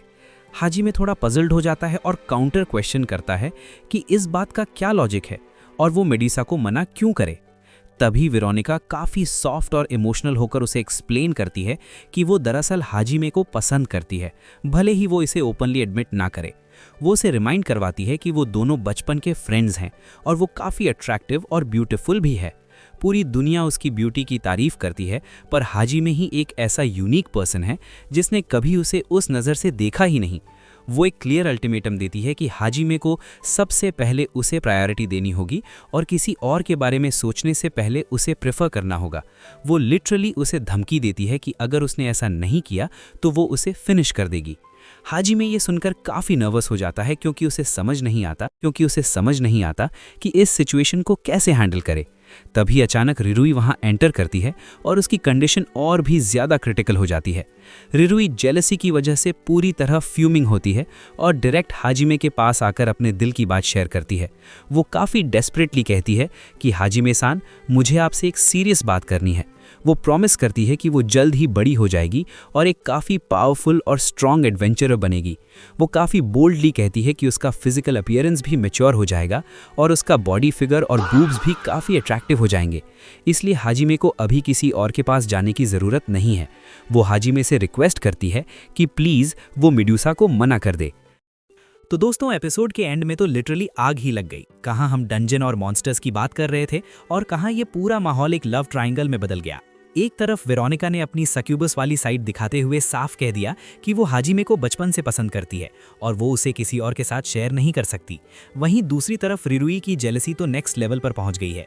उसका वो कमिटमेंट कि वो बड़ी होकर हाजिमे के लिए परफेक्ट पार्टनर बनेगी और उसका हर तरह से साथ देगी, ये दिखाता है कि हाजिमे की मुश्किलें अब सिर्फ मॉन्स्टर्स तक लिमिटेड नहीं रही हैं।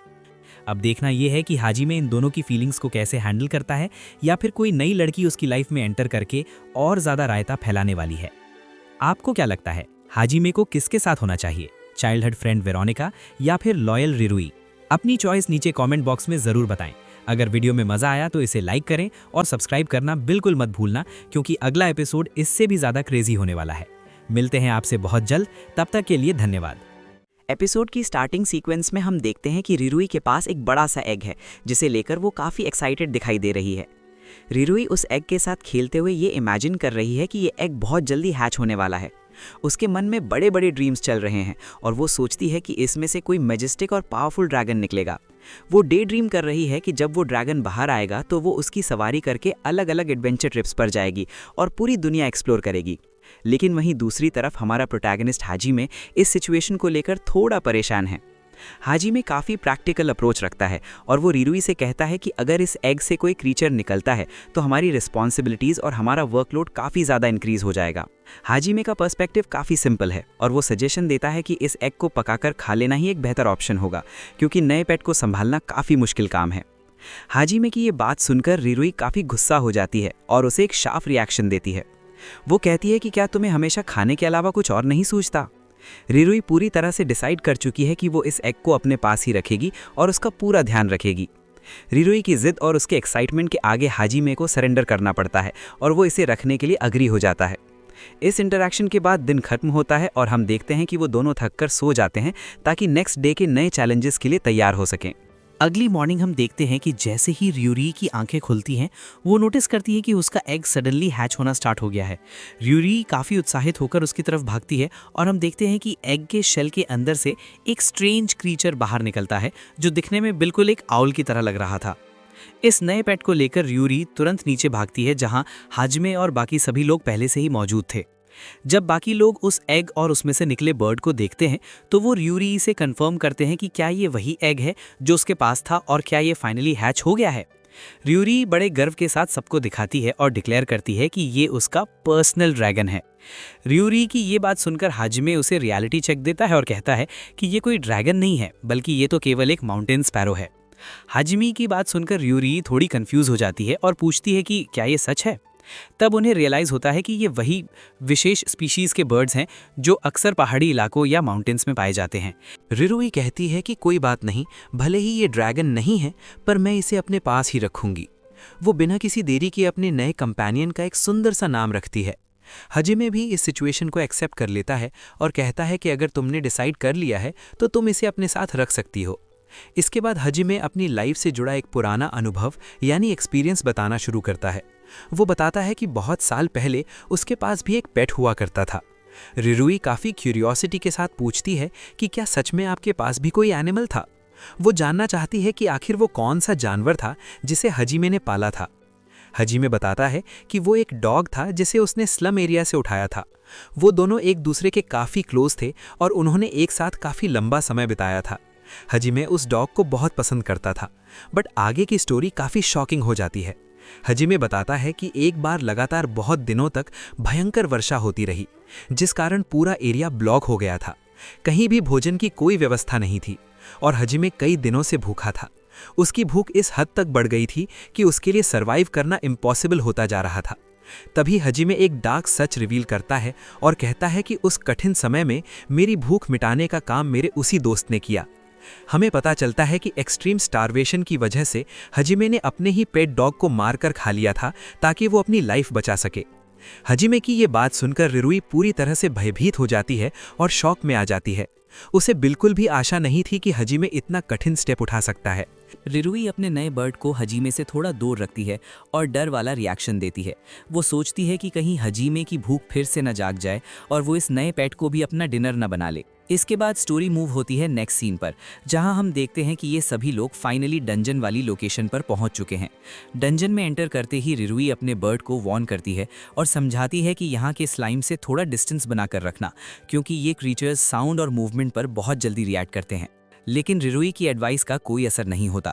बर्ड सडनली बहुत तेज चिल्लाने लगता है और उसकी लाउड वॉइस की वजह से वहां मौजूद एक बड़ा सा स्लाइम एक्टिव हो जाता है। वो स्लाइम तुरंत उन पर अटैक करता है और देखते ही देखते रिरुई और बर्ड दोनों को अपने अंदर निगल लेता है। सिचुएशन काफ़ी क्रिटिकल हो जाती है, पर तभी हजीमे एक्शन में आता है।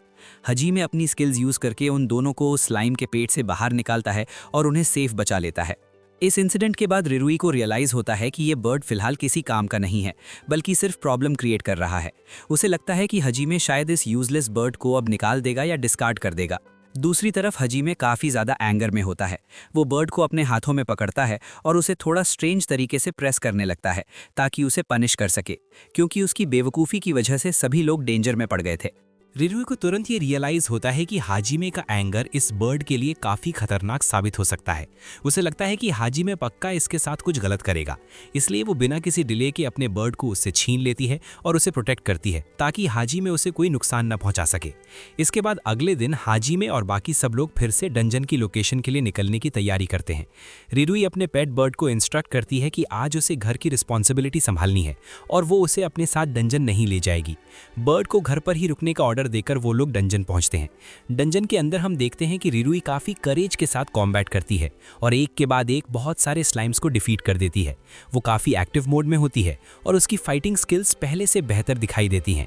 इस इंटेंस फाइट के बाद रिरुई को काफी एक्सपीरियंस मिलता है और उसका लेवल अप हो जाता है, जिसके बाद वो फाइनली लेवल 3 पर पहुंच जाती है। अपने इस इंप्रूवमेंट से वो काफी खुश होती है। डंजन से फ्री होने के बाद जब रिरुई वापस अपने घर पहुंचती है तो वहां का सीन देखकर वो पूरी तरह से शॉक्ड रह जाती है। उसके पेट बर्ड ने पूरे कमरे को मेस बना दिया था और हर एक चीज को डिस्ट्रॉय कर दिया था। कमरे की कंडीशन देखकर रिरुई को गुस्सा तो आता है, पर साथ ही वो ये रियलाइज करती है कि इस बर्ड को डिसिप्लिन बनाना बहुत इंपॉर्टेंट है।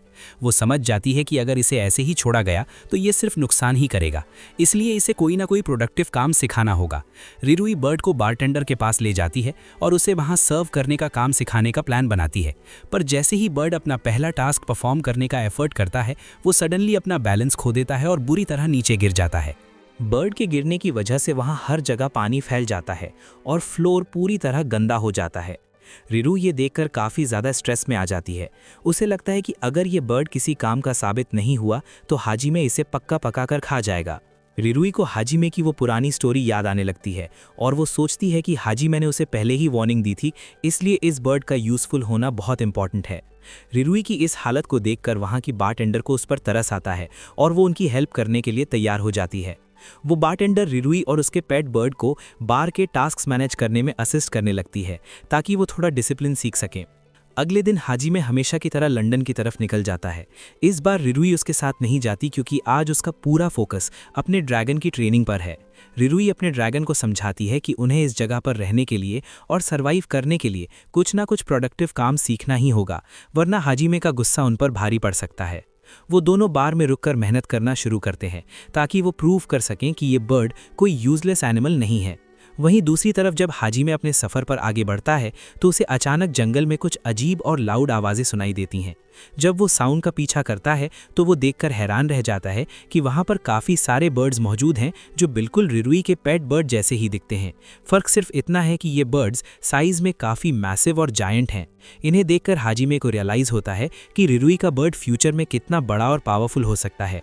बैक एट द बार रिरुई और उसका पेट बर्ड अब काफ़ी प्रोग्रेस कर रहे हैं और वो बारटेंडर की गाइडेंस में चीज़ों को काफ़ी बेहतर तरीके से हैंडल करना सीख रहे हैं। इतनी मेहनत के बाद भी हम देखते हैं कि रिरुई का पेट बर्ड अभी भी काफ़ी क्लमजी बिहेव कर रहा है। काम सीखने के बजाय वो उल्टा नुकसान कर रहा है और गलती से सारे कपड़े गंदे कर देता है। अभी तक वो कोई भी टास्क ढंग से एग्जीक्यूट नहीं कर पाया है, जो रिरुई के लिए एक बड़ी टेंशन बन गई है क्योंकि उसे डर है कि हाजिमे इसे निकाल देगा। वहीं दूसरी तरफ हाजिमे गिल्ड पहुंचकर वहां की रिसेप्शनिस्ट को अलर्ट करता है कि आसपास के एरिया में एक बेयर रैबिट घूम रहा है जो काफ़ी खतरनाक हो सकता है। हाजिमे की ये बात सुनकर वहां की मेंबर ओलिवर काफ़ी हैरान हो जाती है और उसे तुरंत डिस्कशन के लिए अंदर बुलाती है। ओलिवर हाजिमे के स्किल्स से काफ़ी इम्प्रेस्ड है और वो उसे एक ऑफिशियल प्रपोजल देती है कि क्या वो परमानेंटली उनके साथ मिलकर काम कर सकता है। हजीमे सिचुएशन को समझते हुए इस डील को फाइनली एक्सेप्ट कर लेता है। नेक्स्ट डे हम देखते हैं कि नतालिया की फिजिकल कंडीशन बिल्कुल ठीक नहीं है और वो काफ़ी बीमार फील कर रही है। उसका बॉस उसे स्ट्रिक्टली एडवाइस देता है कि उसे काम से ब्रेक लेकर रेस्ट करना चाहिए ताकि वो जल्दी ठीक हो सके। बट नतालिया अपने काम को लेकर काफ़ी सीरियस है और वो वहाँ से जाने के लिए तैयार नहीं होती।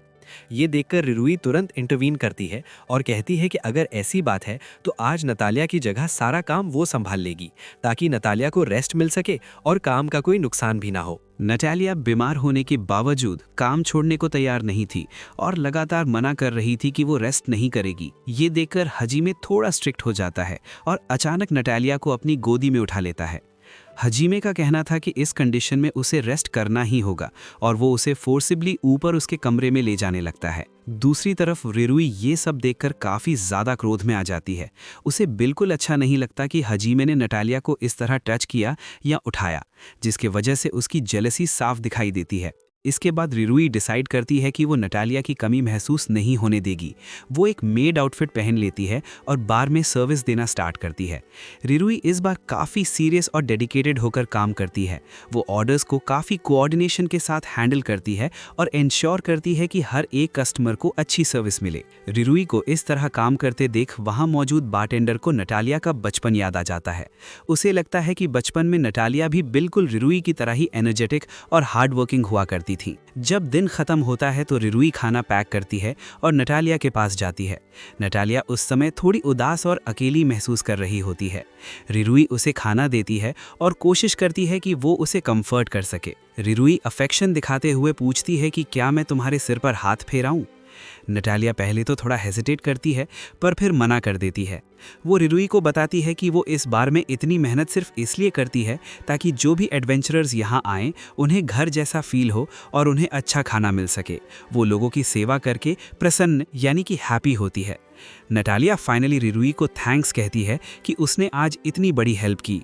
रिरुई नतालिया से कहती है कि तुम फ्यूचर में एक अमेजिंग वाइफ बनोगी, पर साथ ही वो क्लियर कर देती है कि हाजिमे के लिए तो तुम बिल्कुल भी फिट नहीं हो।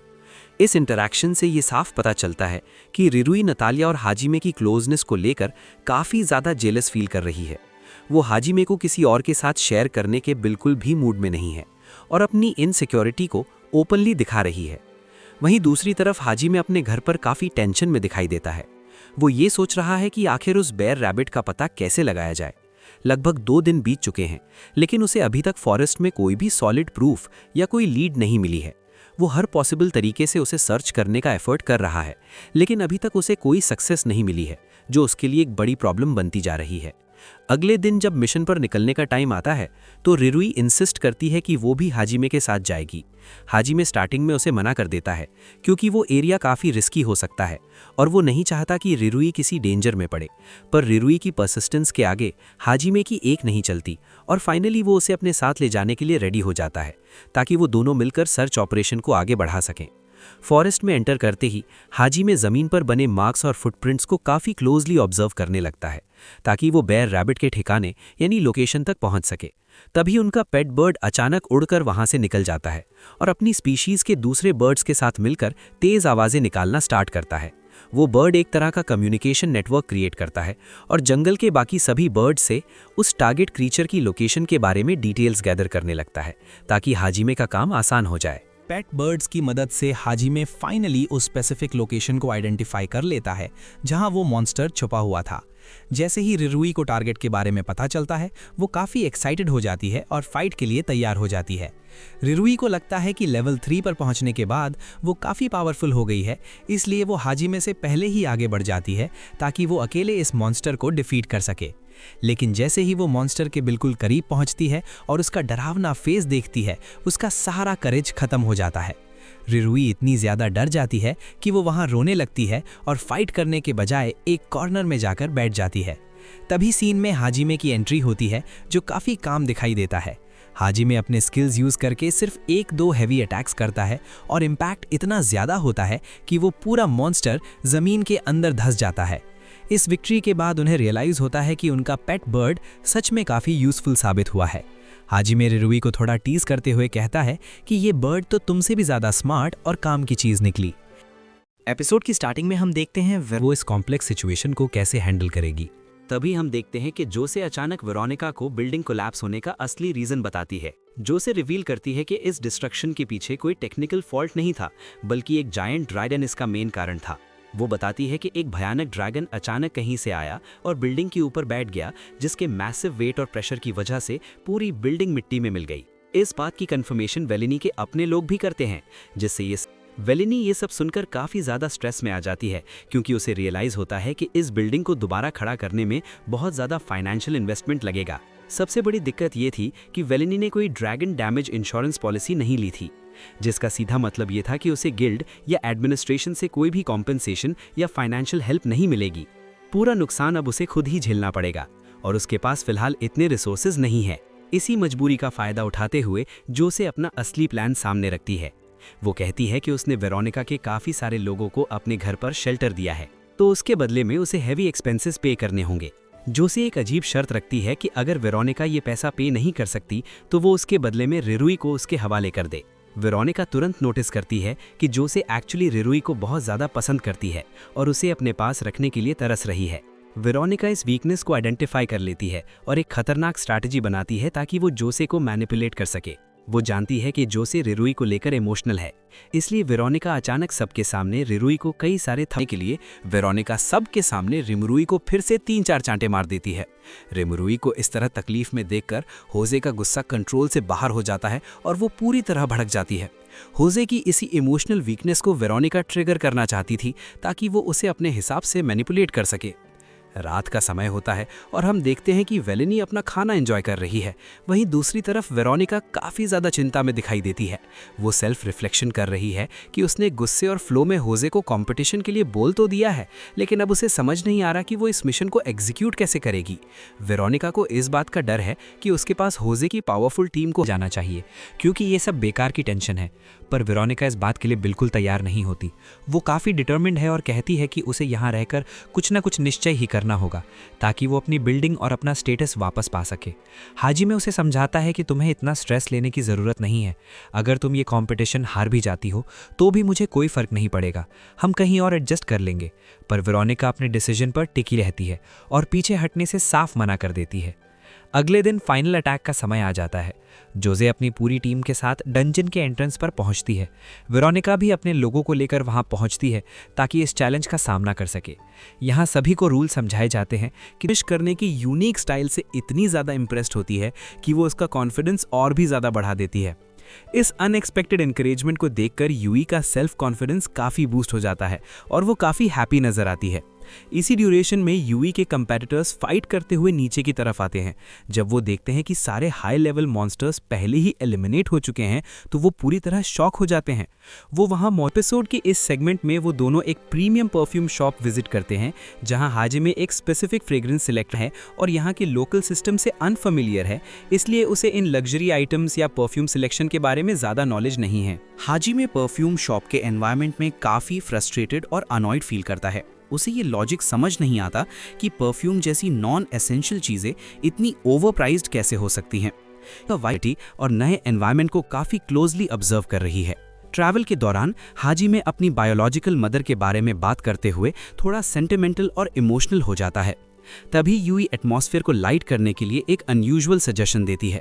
वो कहती है कि अगर हाजिमे चाहे तो वो उसकी मदर बन सकती है।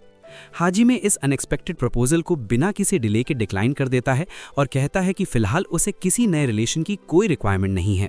जैसे ही वो लोग स्लम्स के काफ़ी इनसिक्योर फील करने लगती है और अपने ड्रैगन को टाइटली होल्ड कर लेती है ताकि कोई उसे स्नैच ना कर सके। फाइनली वो एक ऐसी शॉप पर रीच करते हैं जहां हर तरफ स्क्रैप और पुराना मटेरियल पड़ा होता है। यूई को पहली बार में ये जगह सिर्फ वेस्ट कलेक्शन सेंटर लगती है, पर तभी हाजिमे रिवील करता है कि ये उसका फॉर्मर रेजिडेंस और वर्क प्लेस था। वहाँ उन्हें एक सीनियर सिटीजन यानी ओल्ड मैन मिलता है जो हाजिमे को इमीडिएटली आइडेंटिफाई कर लेता है और स्माइल के साथ उसका वेलकम करता है कि वो इतने सालों बाद यहाँ रिटर्न हुआ है। यूई काफ़ी क्यूरियस हो जाती है और शॉपकीपर से एनक्वायर करती है कि क्या वो दोनों एक दूसरे को पहले से जानते हैं। ओल्ड मैन स्माइल करते हुए कंफर्म करता है कि वो हाजिमे को तब से जानता है जब वो बिल्कुल बच्चा था। वो रिवील करता है कि जब हाजिमे यूई की एज का था तब वो अक्सर इस शॉप से आइटम्स चोरी किया करता था। उनके बीच एक पुराना बॉन्ड है जो बचपन की शरारतों और काफ़ी सारी मेमोरीज से भरा हुआ है। तभी स्टोरी में एक सडन और अनएक्सपेक्टेड ट्विस्ट आता है जब एक अननोन लड़का तेजी से भागते हुए आता है और यूई के ड्रैगन को स्नैच करके वहां से डिसअपियर हो जाता है। फिर एक्साइटमेंट के साथ सबको ग्रीट करती है। वो बताती है कि वो सबके लिए कुछ स्पेशल सूवेनियर्स लेकर आई है। जब वो गिफ्ट्स निकालती है तो सब थोड़ी क्यूरियस हो जाते हैं कि आखिर ये अजीब सी दिखने वाली चीज़ क्या है। वहाँ मौजूद एक व्यक्ति जो खुद को एक स्कॉलर बताता है उस आइटम को तुरंत आइडेंटिफाई कर लेता है। वो कहता है कि ये एक शाची होको वॉकर है जो कि यनागो रीजन से बिलोंग करता है। हाजिमे प्राउड फील करते हुए बताता है कि इस मॉन्स्टर को एक्चुअली यूई नहीं डिफीट किया है। ये सुनकर वो स्कॉलर काफ़ी इंप्रेस हो जाता है और रियलाइज़ करता है कि हाजिमे और यूई काफ़ी स्किल्ड और एक्सपीरियंस एडवेंचरर्स हैं।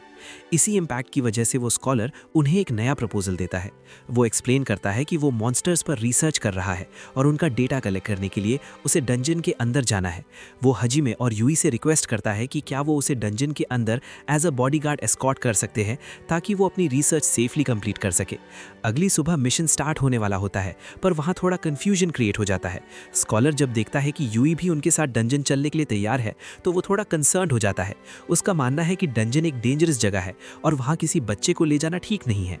लेकिन यूई इस बात पर काफ़ी गुस्सा हो जाती है और आर्ग्यूमेंट करने लगती है। वो कहती है कि उसे बच्चा समझने की गलती ना करें। उसका कहना है कि आजकल के काफ़ी एडवेंचरर्स अपने काम को लेकर बिल्कुल सीरियस नहीं होते और काफ़ी अनप्रोफेशनल होते हैं। वो इंसिस्ट करती है कि वो साथ जाएगी ताकि वो खुद चेक कर सके कि काम ठीक से हो रहा है या नहीं। उसका लॉजिक ये है कि अगर वो साथ नहीं गई तो शायद एडवेंचरर्स काम चोरी करेंगे और वो उन्हें डांट भी नहीं पाएगी। इस तरह काफ़ी बहस के बाद वो सब डंजन की तरफ निकलने के लिए रेडी हो जाते हैं। डंजन के अंदर एंटर करते ही यूई हाजिमे को स्ट्रिक्टली रिमाइंड करती है कि वो अपना काम रिस्पॉन्सिबली करें और बिल्कुल भी लापरवाही ना बरतें। साथ ही यूई उस स्कॉलर की बेटी या कंपेनियन से काफ़ी इरिटेटेड फील कर रही होती है क्योंकि उसका एटीट्यूड काफ़ी एरोगेंट है। यूई मन ही मन सोचती है कि काश ये लड़की किसी ट्रैप में फंस जाए ताकि इसे थोड़ा सबक मिले। जब यूई उसे एक आगे वाले ट्रैप के बारे में वॉर्न करती है तो वो लड़की काफ़ी कूल बनकर दिखाती है। वो बताती है कि उसके पास ट्रैप डिटेक्शन ग्लासेस हैं जो डंजन के इनिशियल फ्लोर्स के ट्रैप्स को इजीली डिटेक्ट कर सकते हैं। वो यूई की हेल्प को इग्नोर करती है पर साइड में ये एडमिट करती है कि हाजिमे और उसकी टीम पर उसका ट्रस्ट लेवल 1 पॉइंट बढ़ गया है। सफ़र के दौरान हाजिमे नोटिस करता है कि वो स्कॉलर हर एक माइनर डिटेल को नोट कर रहा है, यहाँ तक कि उन मॉन्स्टर्स को भी जो हर जगह मिलते हैं। यूई थोड़ी कंफ्यूज होकर पूछती है कि जब गिल्ड से सारी इन्फॉर्मेशन मिल सकती है तो वो स्क्रैच से रिसर्च क्यों कर रहे हैं। थोड़ी देर बाद वो लोग एक ब्रेक लेते हैं। यूई नोटिस करती है कि वो लड़की कुछ ड्रॉ कर रही है और वो मजाक उड़ाते हुए कहती है कि अगर ड्राइंग खराब हुई तो वो उसका काफ़ी फन बनाएगी। ड्राइंग से याद आया गाइस, मैं भी ड्राइंग बनाता हूँ, ये देखिए, मस्त है ना। कमेंट पे रेटिंग देना मत भूलना इस शानदार ड्राइंग को। दोनों के बीच थोड़ी और बैक एंड फोर्थ चलती है पर सीन जल्दी ही सीरियस हो जाता है।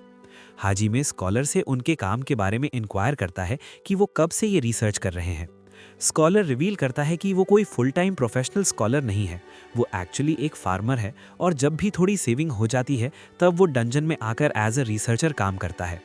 वो इमोशनल होकर बताता है कि उसका अल्टीमेट गोल इस रिसर्च डेटा को सेल करके अपनी फैमिली को एक बेटर लाइफस्टाइल देना है। वो फील करता है कि इस काम की वजह से उसने अपनी वाइफ और बेटी पर काफ़ी प्रेशर डाला है और उन्हें काफ़ी स्ट्रगल करना पड़ा है। हाजिमे उनका रिसर्च नोटबुक देखने की रिक्वेस्ट करता है। स्कॉलर खुशी खुशी परमिशन दे देता है क्योंकि उसका मानना है कि ये इन्फॉर्मेशन एडवेंचरर्स के ही काम आएगी। जब हाजिमे नोटबुक के कंटेंट्स और डिटेल्स को क्लोजली एग्जामिन करता है तो वो काफ़ी इम्प्रेस हो जाता है। डॉक्यूमेंटेशन का लेवल इतना हाई होता है कि हाजिमे जैसा एक्सपीरियंस्ड एडवेंचरर भी उसे देखकर इम्प्रेसिव कहे बिना नहीं रह पाता। हाजिमे नोटबुक की एक्यूरेसी और डिटेल्स देखकर काफ़ी इंप्रेस होता है। वो कहता है कि अगर किसी एडवेंचरर के पास इतनी सॉलिड इन्फॉर्मेशन हो तो उसका कॉन्फिडेंस लेवल काफ़ी बढ़ जाएगा। हाजिमे सजेस्ट करता है कि गिल्ड को भी इस डेटा से काफ़ी हेल्प मिल सकती है और उन्हें एक बार ये रिसर्च ज़रूर देखनी चाहिए। इसी बीच उनके पुराने यानागो ट्रिप का जिक्र आता है। हाजिमे को रियलाइज होता है कि उसके पास पिछले 5 दिनों के पेंडिंग रिक्वेस्ट्स और कमीशन ऑर्डर्स काफ़ी एक्यूमुलेट हो गए हैं। हालांकि काम काफ़ी ज़्यादा है पर हाजिमे हमेशा की तरह काफ़ी काम रहता है और कहता है कि वो इसे मैनेज कर लेगा। सीन आगे बढ़ता है जहां स्कॉलर की बेटी अपने हार्ड वर्किंग फादर के लिए उनके रूम में डिनर ले जाने की कोशिश करती है। वहाँ मौजूद लोग उसे एनकरेज करते हैं और कहते हैं कि उसके फादर एक बहुत ही प्रोफेशनल और कूल स्कॉलर हैं। ये सुनकर वो बच्ची काफ़ी प्राउड फील करती है। लेकिन तभी वहां कुछ रूड लोग एंटर करते हैं और स्कॉलर का मजाक उड़ाना शुरू कर देते हैं। वो उसकी रेस यानी चिकन बीस्टर को टारगेट करते हुए उसे बर्ड ब्रेन यानी स्टूपिड कहकर चढ़ाते हैं। उनका कहना है कि एक बर्ड हेड इंसान स्कॉलर कैसे बन सकता है, और वो इस बात को एक जोक की तरह लेते हैं। स्कॉलर की बेटी के डिसरिस्पेक्टफुल बिहेवियर देखकर तुरंत अपने फादर को डिफेंड करती है। वो उन्हें शटअप करवाते हुए कहती है कि उन्हें उसके फादर के स्ट्रगल और नॉलेज के बारे में कुछ नहीं पता। वो उन्हें काउंटर अटैक करती है कि एक्चुअली एडवेंचरर्स ही स्टूपिड होते हैं, ना कि उसके फादर। दिन के एंड में यूई काफ़ी फ्रस्ट्रेटेड और अनॉयड फील करती है, क्योंकि ये पूरा दिन काफ़ी टॉक्सिक और केओटिक रहा। वो बस इस दिन के ख़त्म होने का वेट कर रही होती हैं। यूई आज के पूरे दिन के इंसिडेंट से काफ़ी फ्रस्ट्रेटेड महसूस करती है और बार बार यही कहती है कि आज का दिन कितना इरिटेटिंग था। उसका मेन क्रोध उस स्कॉलर की बेटी पर होता है, जिसे वो बर्ड हेड कहकर चढ़ाती है। यूई को लगता है कि वो लड़की काफ़ी एरोगेंट थी। एक तरफ तो उसके फादर बिना किसी प्रोटेक्शन के डंजन में सर्वाइव नहीं कर सकते, और दूसरी तरफ वो एडवेंचरस को स्टूपिड कहकर उनका अपमान कर रही थी। यूई को सबसे ज़्यादा चिढ़ तब मचती है जब वो लड़की उसे भी एक बच्चा समझ के ट्रीट करती है और उसका मजाक उड़ाती है। यूई हाजिमे के सामने अपनी पूरी भड़ास निकालती है और कहती है कि स्कॉलर तो काफ़ी इंटेलिजेंट और प्रोफेशनल हैं, पर उनकी बेटी का एटीट्यूड बिल्कुल भी ठीक नहीं है। उसका मानना है कि वो लड़की बस अपने फादर की इंटेलिजेंस के दम पर शो ऑफ कर रही है और काफ़ी ओवर कॉन्फिडेंट हो गई है। जब यूई देखती है कि हाजिमे उसकी बातों को ध्यान से नहीं सुन रहा और अपने ही ख्यालों में खोया हुआ है, तो वो और भी ज़्यादा व्याकुल हो जाती है। वो हाजिमे से कंप्लेन करती है कि इतने सीरियस मैटर पर भी वो उसे इग्नोर कर रहा है और उसकी फीलिंग्स की बिल्कुल परवाह नहीं कर रहा। इसी बीच उनका इनकाउंटर फिर से उसी स्कॉलर से होता है, जो काफ़ी प्रसन्न और एक्साइटेड नज़र आ रहे होते हैं। वो हाजिमे को इन्फॉर्म करते हैं कि उनकी रिसर्च का रिजल्ट काफ़ी पॉजिटिव रहा है। गिल्ड ने उनका पूरा मॉन्स्टर डेटा ऑफिशियली परचेज कर लिया है। स्कॉलर काफ़ी रिलीफ और प्राइड फील करते हैं, क्योंकि गिल्ड ने उनसे प्रॉमिस किया है कि अगर वो फ्यूचर में भी इसी क्वालिटी और एक्सेलेंस के साथ डेटा प्रोवाइड करेंगे तो वो उनकी रिसर्च को कंसिस्टेंटली बाय करते रहेंगे। ये उनके करियर और फैमिली के लिए एक बहुत बड़ा टर्निंग पॉइंट होता है, जिससे उनकी फाइनेंशियल कंडीशन इंप्रूव होने की पूरी उम्मीद होती है। स्कॉलर हाजिमे को सिंसियरली थैंक यू कहते हैं उनकी वैल्यूएबल हेल्प और सपोर्ट के लिए। हाजिमे काफ़ी काम होकर रिप्लाई करता है कि ये जानकारी सुनकर उसे काफ़ी हैप्पीनेस हुई। स्कॉलर अब काफ़ी ज़्यादा मोटिवेटेड हैं, क्योंकि उन्हें रियलाइज़ हो गया है कि आने वाला टाइम उनके लिए काफ़ी बिजी और प्रोडक्टिव होने वाला है। इसी बीच वो लड़की यूई के पास आती है और अपने थोड़े एरोगेंट स्टाइल में कहती है कि क्योंकि वो लोग अब कुछ समय तक इसी विलेज में स्टे करने वाले हैं, इसलिए वो यूई के साथ दोस्ती करने के लिए तैयार है। यूई का रिएक्शन देखकर वो थोड़ी अनॉयड हो जाती है और कहती है कि अगर उसके मन में कुछ है तो उसे क्लियरली एक्सप्रेस करे। यूई बिना किसी फिल्टर के बोल देती है कि वो बस यही चाहती है कि वो लड़की वहाँ से तुरंत चली जाए। इस ब्लंट रिप्लाई से वो लड़की काफ़ी शॉक हो जाती है और यूई को वार्न करती है कि उसे अपने वर्ड्स थोड़े ध्यान से सिलेक्ट करने चाहिए। जब हाजिमे निकलने की तैयारी करता है तो यूई इस बात पर काफ़ी गुस्सा हो जाती है कि उसे पीछे रुकने के लिए कहा जा रहा है। वो हाजिमे से इंसिस्ट करती है कि वो अपने डिसीजन पर फिर से सोचे। हाजिमे उसे समझाता है कि आज का दिन काफ़ी हेक्टिक होने वाला है और विलेज के काफ़ी पेंडिंग टास्क्स और असाइनमेंट्स को पूरा करना है। यूई आर्ग्यू करती है कि बिजी शेड्यूल की वजह से ही हाजिमे को उसकी हेल्प की एक्सट्रीम रिक्वायरमेंट है और वो मिशन पर काफ़ी इफेक्टिवली यूजफुल प्रूव हो सकती है। हाजिमे यूई की इस परसिस्टेंस और कमिटमेंट को देखकर काफ़ी इंप्रेस्ड फील करता है। यूई जब साथ जाने की जिद पर अड़ जाती है तो हाजिमे उसे डिस्ट्रैक्ट करने के लिए एक स्मार्ट ट्रिक यूज़ करता है। वो अचानक पॉइंट आउट करता है कि देखो, स्काई में एक स्लाइम उड़ रहा है। यूई, जो हमेशा कॉम्पिटिटिव रहती है, तुरंत हैरान हो जाती है, क्योंकि उसने खुद कभी उड़ने वाला स्लाइम नहीं देखा। वो पूरी तरह से डिस्ट्रैक्ट होकर उस फ्लाइंग स्लाइम को सर्च करने लगती है और हाजिमे वहाँ से निकलने का रास्ता निकाल लेता है। अन्यांगो अब काफ़ी फोकस के साथ अपनी क्लरिकल रिस्पॉन्सिबिलिटीज़ हैंडल कर रही है। एक एडवेंचरर उनसे माउंटेन वुल्फ एम्बेसडर की रिक्वेस्ट स्लिप मांगता है और अन्यांगो उसे एफिशिएंटली प्रोवाइड करती है। इसके बाद अन्यांगो को एक चैलेंजिंग टास्क दिया जाता है, जहां उसे कॉलम्स में दिए गए नंबर्स को ऐड करके उनका टोटल कैलकुलेट करना है। वो पूरे कॉन्सेंट्रेशन के साथ इन कैलकुलेशंस को कंप्लीट करने में लग जाती है। काम के दौरान अन्यांगो को रियलाइज़ होता है कि उसे इन रिक्वेस्ट स्लिप्स को एंट्रेंस पर डिस्प्ले करना है ताकि लोग इन्हें देख सकें। पर तभी सीन में एक इमोशनल शिफ्ट आता है जब सबका ध्यान यूई की तरफ जाता है। हम देखते हैं कि यूई वहाँ काफ़ी ज़्यादा डीमोटिवेटेड और अपसेट स्टेट में खड़ी है। जब उसे पूछा जाता है कि क्या वो ठीक है, तो वो इमोशनल होकर कहती है कि वो इस टीम में बिल्कुल यूजलेस फील कर रही है। उसका मानना है कि वो किसी भी तरह से हेल्पफुल साबित नहीं हो रही है। अन्यांगो उसे कंसोल करने की कोशिश करती है और कहती है कि उसने फ्लोर क्लीनिंग का काम बहुत मेहनत से किया है, पर यूई इस बात से सेटिस्फाई नहीं होती। वो आर्ग्यू करती है कि क्लीनिंग जैसा बेसिक काम तो कोई भी ऑर्डिनरी पर्सन कर सकता है और इसमें उसका कोई स्पेशल कंट्रीब्यूशन नहीं है। उसे लगता है कि जब बाकी सब इंपॉर्टेंट टास्क्स हैंडल कर रहे हैं तब उसका काम काफ़ी इनसिग्निफिकेंट है। यूई काफ़ी ज़्यादा इमोशनल हो जाती है और रोते हुए कहती है कि वो एक एडवेंचरर के रूप में पूरी तरह फेल हो चुकी है। उसका मानना है कि ना तो उसे पढ़ना लिखना आता है और ना ही उसके पास कोई एक्सेप्शनल फिजिकल स्ट्रेंथ है। वो खुद को अपने साथियों पर एक बोझ समझने लगती है और काफ़ी डिसअपॉइंटेड होकर उनसे माफ़ी मांगती है कि वो उनकी एक यूजलेस कंपेनियन साबित हो रही है। तभी वहाँ वही लेडी रिसेप्शनिस्ट एंटर करती है और यूई की बातों को ध्यान से सुनती है। वो बहुत ही कामली और प्रोफेशनली बात को संभालती है। वो एडमिट करती है कि टेक्निकली यूई ने आज वही काम किया है जो कोई भी ऑर्डिनरी पर्सन कर सकता है, लेकिन फिर भी वो यूई के डेडिकेशन से काफ़ी इम्प्रेस्ड है। वो कहती है कि यूई का काम देखकर उसे रियलाइज़ हुआ कि वो सच में हाजिमे की टीम का एक वैल्यूएबल पार्ट है। वो लेडी एक्सप्लेन करती है कि विलेज गिल्ड में अक्सर ऐसे असाइनमेंट्स आते हैं जिनकी डेडलाइन बहुत क्लोज होती है और जो काफ़ी समय से अनक्लेम्ड यानी किसी ने एक्सेप्ट नहीं किए होते। ऐसे टास्क काफ़ी बोरिंग, टीडियस और लो पेइंग होते हैं, इसलिए ज़्यादातर स्किल्ड एडवेंचरर्स इन्हें इग्नोर कर देते हैं। इन कामों में मेहनत ज़्यादा और रिवॉर्ड कम होता है, जिस वजह से कोई भी इन अनअट्रैक्टिव रिक्वेस्ट्स को हाथ नहीं लगाना चाहता। लेकिन यूई ने बिना किसी शिकायत के वही बोरिंग और डिफ़िकल्ट टास्क हैंडल किए हैं, जो दिखाता है कि उसके अंदर प्रोफेशनल कमिटमेंट और पेशेंस की कोई कमी नहीं है। वो लेडी अपनी बात को आगे बढ़ाते हुए यूई को समझाती है कि भले ही ये टास्क्स बोरिंग और मामूली लगते हों, पर अगर इन्हें लापरवाही से किया जाए तो ये विलेज के सर्वाइवल के लिए एक खतरा बन सकते हैं। वो कहती है कि किसी भी काम के प्रति सिंसियरिटी और प्रोफेशनल इंटेग्रिटी दिखाना ही गिल्ड का सबसे इम्पॉर्टेंट एलिमेंट है। वो यूई को रियलाइज करवाती है कि यही सिंसियरिटी हाजिमे और यूई की सबसे बड़ी स्ट्रेंथ और उनका असली वेपन है, जो उन्हें दूसरे एडवेंचरर्स से अलग बनाता है।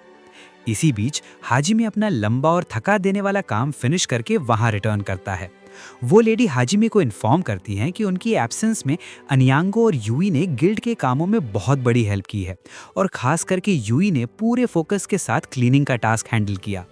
हाजिमे यूई की मेहनत को एक्नॉलेज करता है, पर उसे एक चीज़ रियलाइज़ होती है, यूई ने लिटरेसी यानी पढ़ने लिखने की स्किल में थोड़ी कमी है।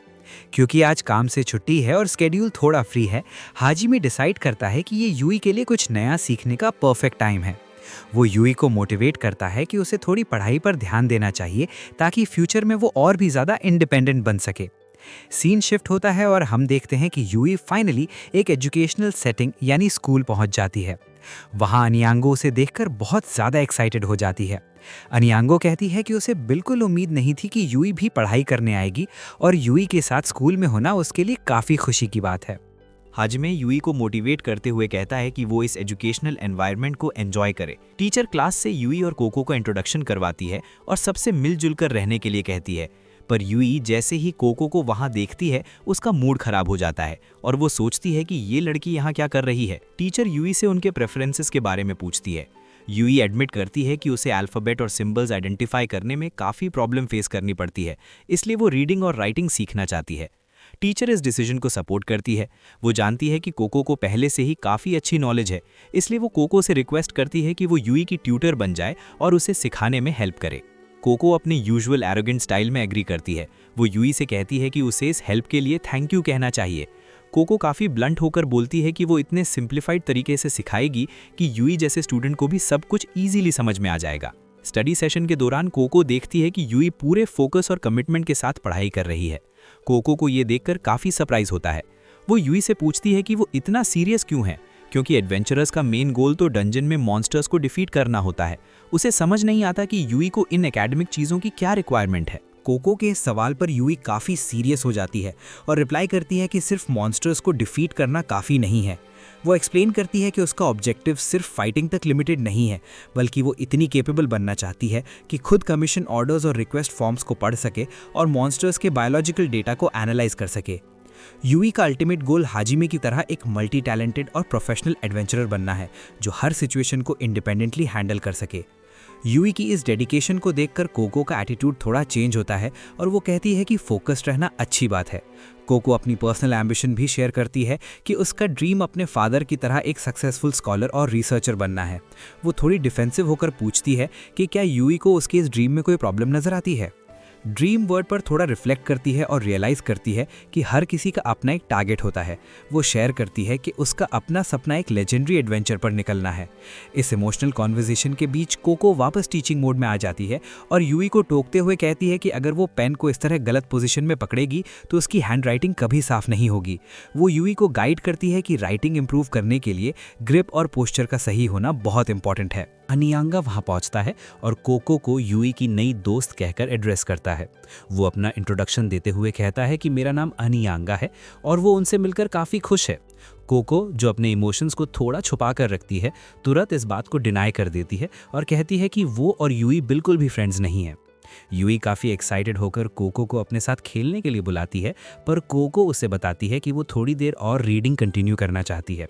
यूई इस बात को समझ जाती है और अनियांगा के साथ आगे निकल जाती है। इस क्रीचर को देखकर काफ़ी हैरान होता है क्योंकि उसके अपने शहर में इस स्पीशीज़ के इंसेक्ट्स नहीं पाए जाते। ये उसके लिए एक काफ़ी यूनिक और इंटरेस्टिंग डिस्कवरी होती है।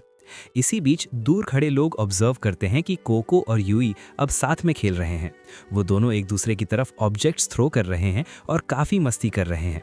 उन्हें इस तरह इंटरैक्ट करते देखकर ये साफ हो जाता है कि उनकी बॉन्डिंग काफ़ी स्ट्रांग हो रही है और वो दोनों एक दूसरे की कंपनी को एंजॉय कर रहे हैं। स्कॉलर ये सब देखकर काफ़ी रिलीफ महसूस करते हैं।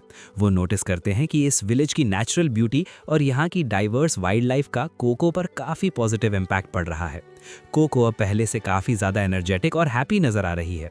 वो कंक्लूड करते हैं कि ये विलेज सच में एक बहुत ही बेहतरीन जगह है जहाँ का एनवायरनमेंट सबको काफ़ी सुकून देता है। स्टोरी की शुरुआत में हम हाजिमे को देखते हैं जो काफी सुकून से सो रहा होता है, पर तभी अचानक एक तेज अर्थक्वेक यानी भूकंप के झटके आते हैं जिससे हाजिमे की नींद खुल जाती है और वो काफी हैरान हो जाता है।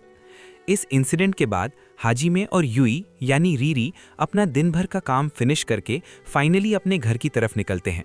रास्ते में उन्हें वही सीनियर लेडी मिलती हैं जो उन दोनों को देखकर काफ़ी ज़्यादा खुश हो जाती हैं और उन्हें बताती हैं कि उनकी वजह से विलेज में कितना सुकून है।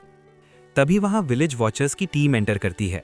उनका कैप्टन शुरुआत में हाजिमे पर चिल्लाने की कोशिश करता है, पर जैसे ही वो हाजिमे को क्लोजली देखता है वो काफ़ी ज़्यादा डर जाता है। वो तुरंत अपनी बात को संभालते हुए समझाने लगता है कि उसका कोई गलत इरादा नहीं है और वो बस विलेज के हालात चेक कर रहा था।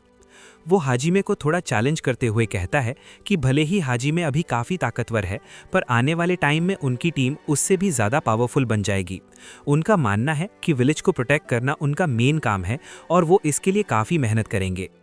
इसी बीच वहाँ नादेरी यानी नाथिया आ जाती है और उसे देखकर जैन काफ़ी ऑकवर्ड फील करने लगता है। जैन काफ़ी शर्मा जाता है क्योंकि वो नादेरी को पसंद करता है। हाजिमे ये सब देखकर तुरंत कैच कर लेता है और जैन को टीज करते हुए कहता है कि वो समझ गया है कि जैन के मन में नादेरी के लिए फीलिंग्स हैं। हाजिमे जैन को थोड़ा और सबक सिखाता है जिससे जैन को काफ़ी इंसल्टेड फील होता है। उसके दोस्त उसे वहाँ से पकड़कर ले जाने लगते हैं, पर जैन जाते जाते धमकी देता है कि वो हाजिमे को इस विलेज से निकलवा कर ही रहेगा।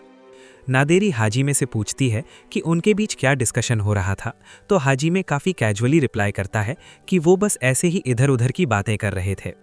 नादेरी एक्सप्लेन करती है कि जैन भले ही थोड़ा गुस्से वाला है, पर वो इस जगह और इस विलेज के लोगों से बहुत ज़्यादा प्यार करता है, इसलिए वो थोड़ा ओवर प्रोटेक्टिव रहता है।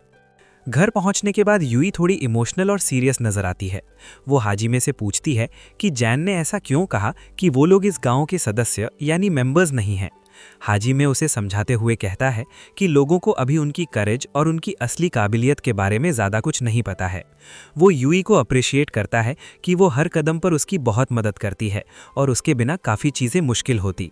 ये सुनकर यूई काफ़ी खुश हो जाती है और विलेज के उन सभी अच्छे लोगों के नाम लेती है जो उनसे काफ़ी काइंडली पेश आते हैं। हाजिमे को रियलाइज़ होता है कि इस विलेज का असली हिस्सा बनने में और लोगों का दिल जीतने में अभी थोड़ा और वक्त लगेगा। इस सीरियस टॉपिक को ख़त्म करने के लिए हाजिमे सजेस्ट करता है कि उन्हें अब डिनर के लिए चलना चाहिए ताकि वो थोड़ा रिलैक्स कर सकें। यूई तुरंत नोटिस कर लेती है कि हाजिमे फिर से टॉपिक चेंज करने का ट्राई कर रहा है और बात को टाल रहा है। इसके बाद हमें रात का सीन दिखाया जाता है जहां एक बार फिर से विलेज में अर्थक्वेक के झटके फील होते हैं। हाजिमे को अब काफ़ी अजीब लगने लगता है और वो सोचता है कि आखिर ये बार बार अर्थक्वेक क्यों आ रहे हैं। तभी धुंध के बीच हमें एक काफ़ी अजीब और डरावना क्रीचर दिखाया जाता है। हालांकि उसका फेस क्लियर नहीं होता, पर उसकी चमकती हुई आंखें साफ दिखाई देती हैं, जो किसी बड़े खतरे का इशारा होती हैं। अगला सीन एक इंपॉर्टेंट विलेज मीटिंग का होता है, जहां ऑलिव सबको इन्फॉर्म करती है कि उनके विलेज से सिर्फ 2-3 गांव दूर एक स्पाइकसॉरस देखा गया है। ये एक बहुत ही डेंजरस और वायलेंट मैजिकल बीस्ट है। इस बीस्ट का नाम सुनते ही वहां मौजूद सभी लोग काफ़ी ज़्यादा डर जाते हैं। उन्हें लगता है कि ये क्रीचर कभी भी उनके विलेज की तरफ आ सकता है और सब कुछ तबाह कर सकता है।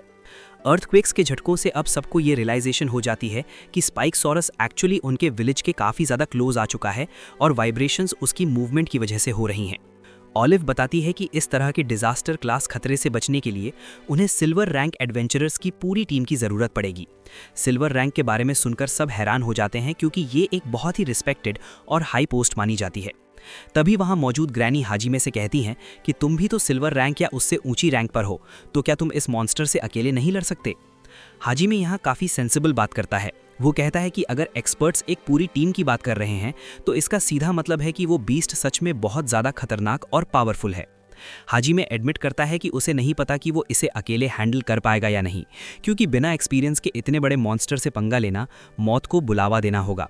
तभी जैन हमेशा की तरह बीच में अपनी बकबक शुरू कर देता है और हाजिमे का मजाक उड़ाते हुए कहता है कि सिल्वर रैंक होने का क्या फ़ायदा जब तुम डर रहे हो। वो लोग फाइनलाइज करते हैं कि शिनोनो में यानी कि हाजिमे की हेल्प ली जाएगी ताकि विलेज को सेफ रखा जा सके। अगले दिन का सीन शुरू होता है, जहां हाजिमे अभी भी उस खतरनाक स्पाइकसॉरस के बारे में ही सोच रहा होता है। उसके दिमाग में चल रहा होता है कि इस डिजास्टर क्लास बीस्ट से कैसे डील किया जाए और विलेज को कैसे सेफ रखा जाए। तभी अचानक वहां एक लेडी आती है जो जैन की मदर होती हैं। वो काफ़ी परेशान दिखती हैं और हाजिमे से पूछती हैं कि क्या उसने जैन को कहीं देखा है। यहाँ हमें पता चलता है कि जैन और उसकी विजिलेंटे टीम के लड़के कल रात से ही लापता यानी गायब हैं। जैन के फादर इस बात पर काफ़ी ज़्यादा गुस्सा हो रहे होते हैं। वो जैन को एक मूर्ख यानी बेवकूफ़ बच्चा कहते हैं, क्योंकि उन्हें अच्छे से पता है कि जैन की इतनी पावर नहीं है कि वो स्पाइकसॉरस को हरा सके। फिर भी वो हीरो बनने के चक्कर में लड़ने के लिए चला गया होगा। सबकी टेंशन देखकर हाजिमे काफ़ी काम रहता है और कहता है कि उन्हें फिक्र करने की कोई ज़रूरत नहीं है। वो रिक्वेस्ट करता है कि विलेज में जितने भी अवेलेबल वेपन्स और गियर हैं वो उसे दे दिए जाएं, ताकि वो उन बच्चों को रेस्क्यू करने के लिए निकल सके। लेकिन जैन के फादर यहाँ थोड़ा इमोशनल और प्रोटेक्टिव हो जाते हैं। वो हाजिमे को जाने से रोकते हैं और कहते हैं कि जैन ने जो गलती की है उसकी सज़ा हाजिमे को नहीं मिलनी चाहिए। वो नहीं चाहते कि जैन की बेवकूफ़ी की वजह से हाजिमे किसी मुसीबत में पड़े, क्योंकि हाजिमे इस विलेज के लिए काफ़ी इंपॉर्टेंट और वैल्यूएबल पर्सन है। तभी वहाँ ग्रैनी आती हैं और वो जैन के फादर को काफ़ी गंदे तरीके से पीट देती हैं। ग्रैनी उन्हें समझाती हैं कि ज़्यादा दिमाग न लगाएं, क्योंकि उन्हें हाजिमे की काबिलियत पर पूरा भरोसा है। विलेज के बाकी लोग भी ग्रैनी की बात से अग्री करते हैं और हाजिमे को सपोर्ट करते हैं। इसी बीच हम देखते हैं कि यूई यानी रीरी और उसका ड्रैगन भी इस रेस्क्यू मिशन के लिए पूरी तरह रेडी हो चुके हैं और उनका जोश काफ़ी हाई है। तभी नैडरी काफ़ी डरी हुई हालत में वहां आती है और बताती है कि उसने जैन और बाकी दोस्तों को हर जगह ढूंढा, पर उनका कुछ पता नहीं चला। वो काफ़ी पैनिक कर रही होती है, पर हाजिमे उसे कंफर्ट करते हुए कहता है कि उसे डरने की ज़रूरत नहीं है, वो उन्हें सही सलामत वापस ले आएगा। हाजिमे नैडरी को पूरा एश्योरेंस देता है कि वो उसके दोस्तों और बाकी सभी लोगों को एकदम सेफली रेस्क्यू करके वापस ले आएगा। हाजिमे की बातें सुनकर नैडरी को काफ़ी रिलीफ मिलता है और वो काफ़ी खुश हो जाती है, क्योंकि उसे हाजिमे की पावर्स और उसकी कमिटमेंट पर पूरा भरोसा है। नैडरी क्लियर करती है कि उसे पक्का पता है कि हाजिमे इस मिशन को सक्सेसफुली हैंडल कर लेगा। इसी बीच हाजिमे यूई को इस डेंजरस जर्नी पर ले जाने से साफ मना कर देता है, पर जैसा कि हमें पता है यूई काफ़ी जिद्दी है और वो इतनी आसानी से पीछे हटने वाली बंदी नहीं थी। वो बिल्कुल अड़ जाती है कि वो हाजिमे के साथ ही जाएगी। जैन के डैड वहां आकर हाजिमे से काफ़ी बार माफ़ी मांगते हैं। वो बताते हैं कि उनका बेटा सच में बहुत ज़्यादा बड़ा मूर्ख है, जो बिना सोचे समझे इतने बड़े खतरे में कूद गया।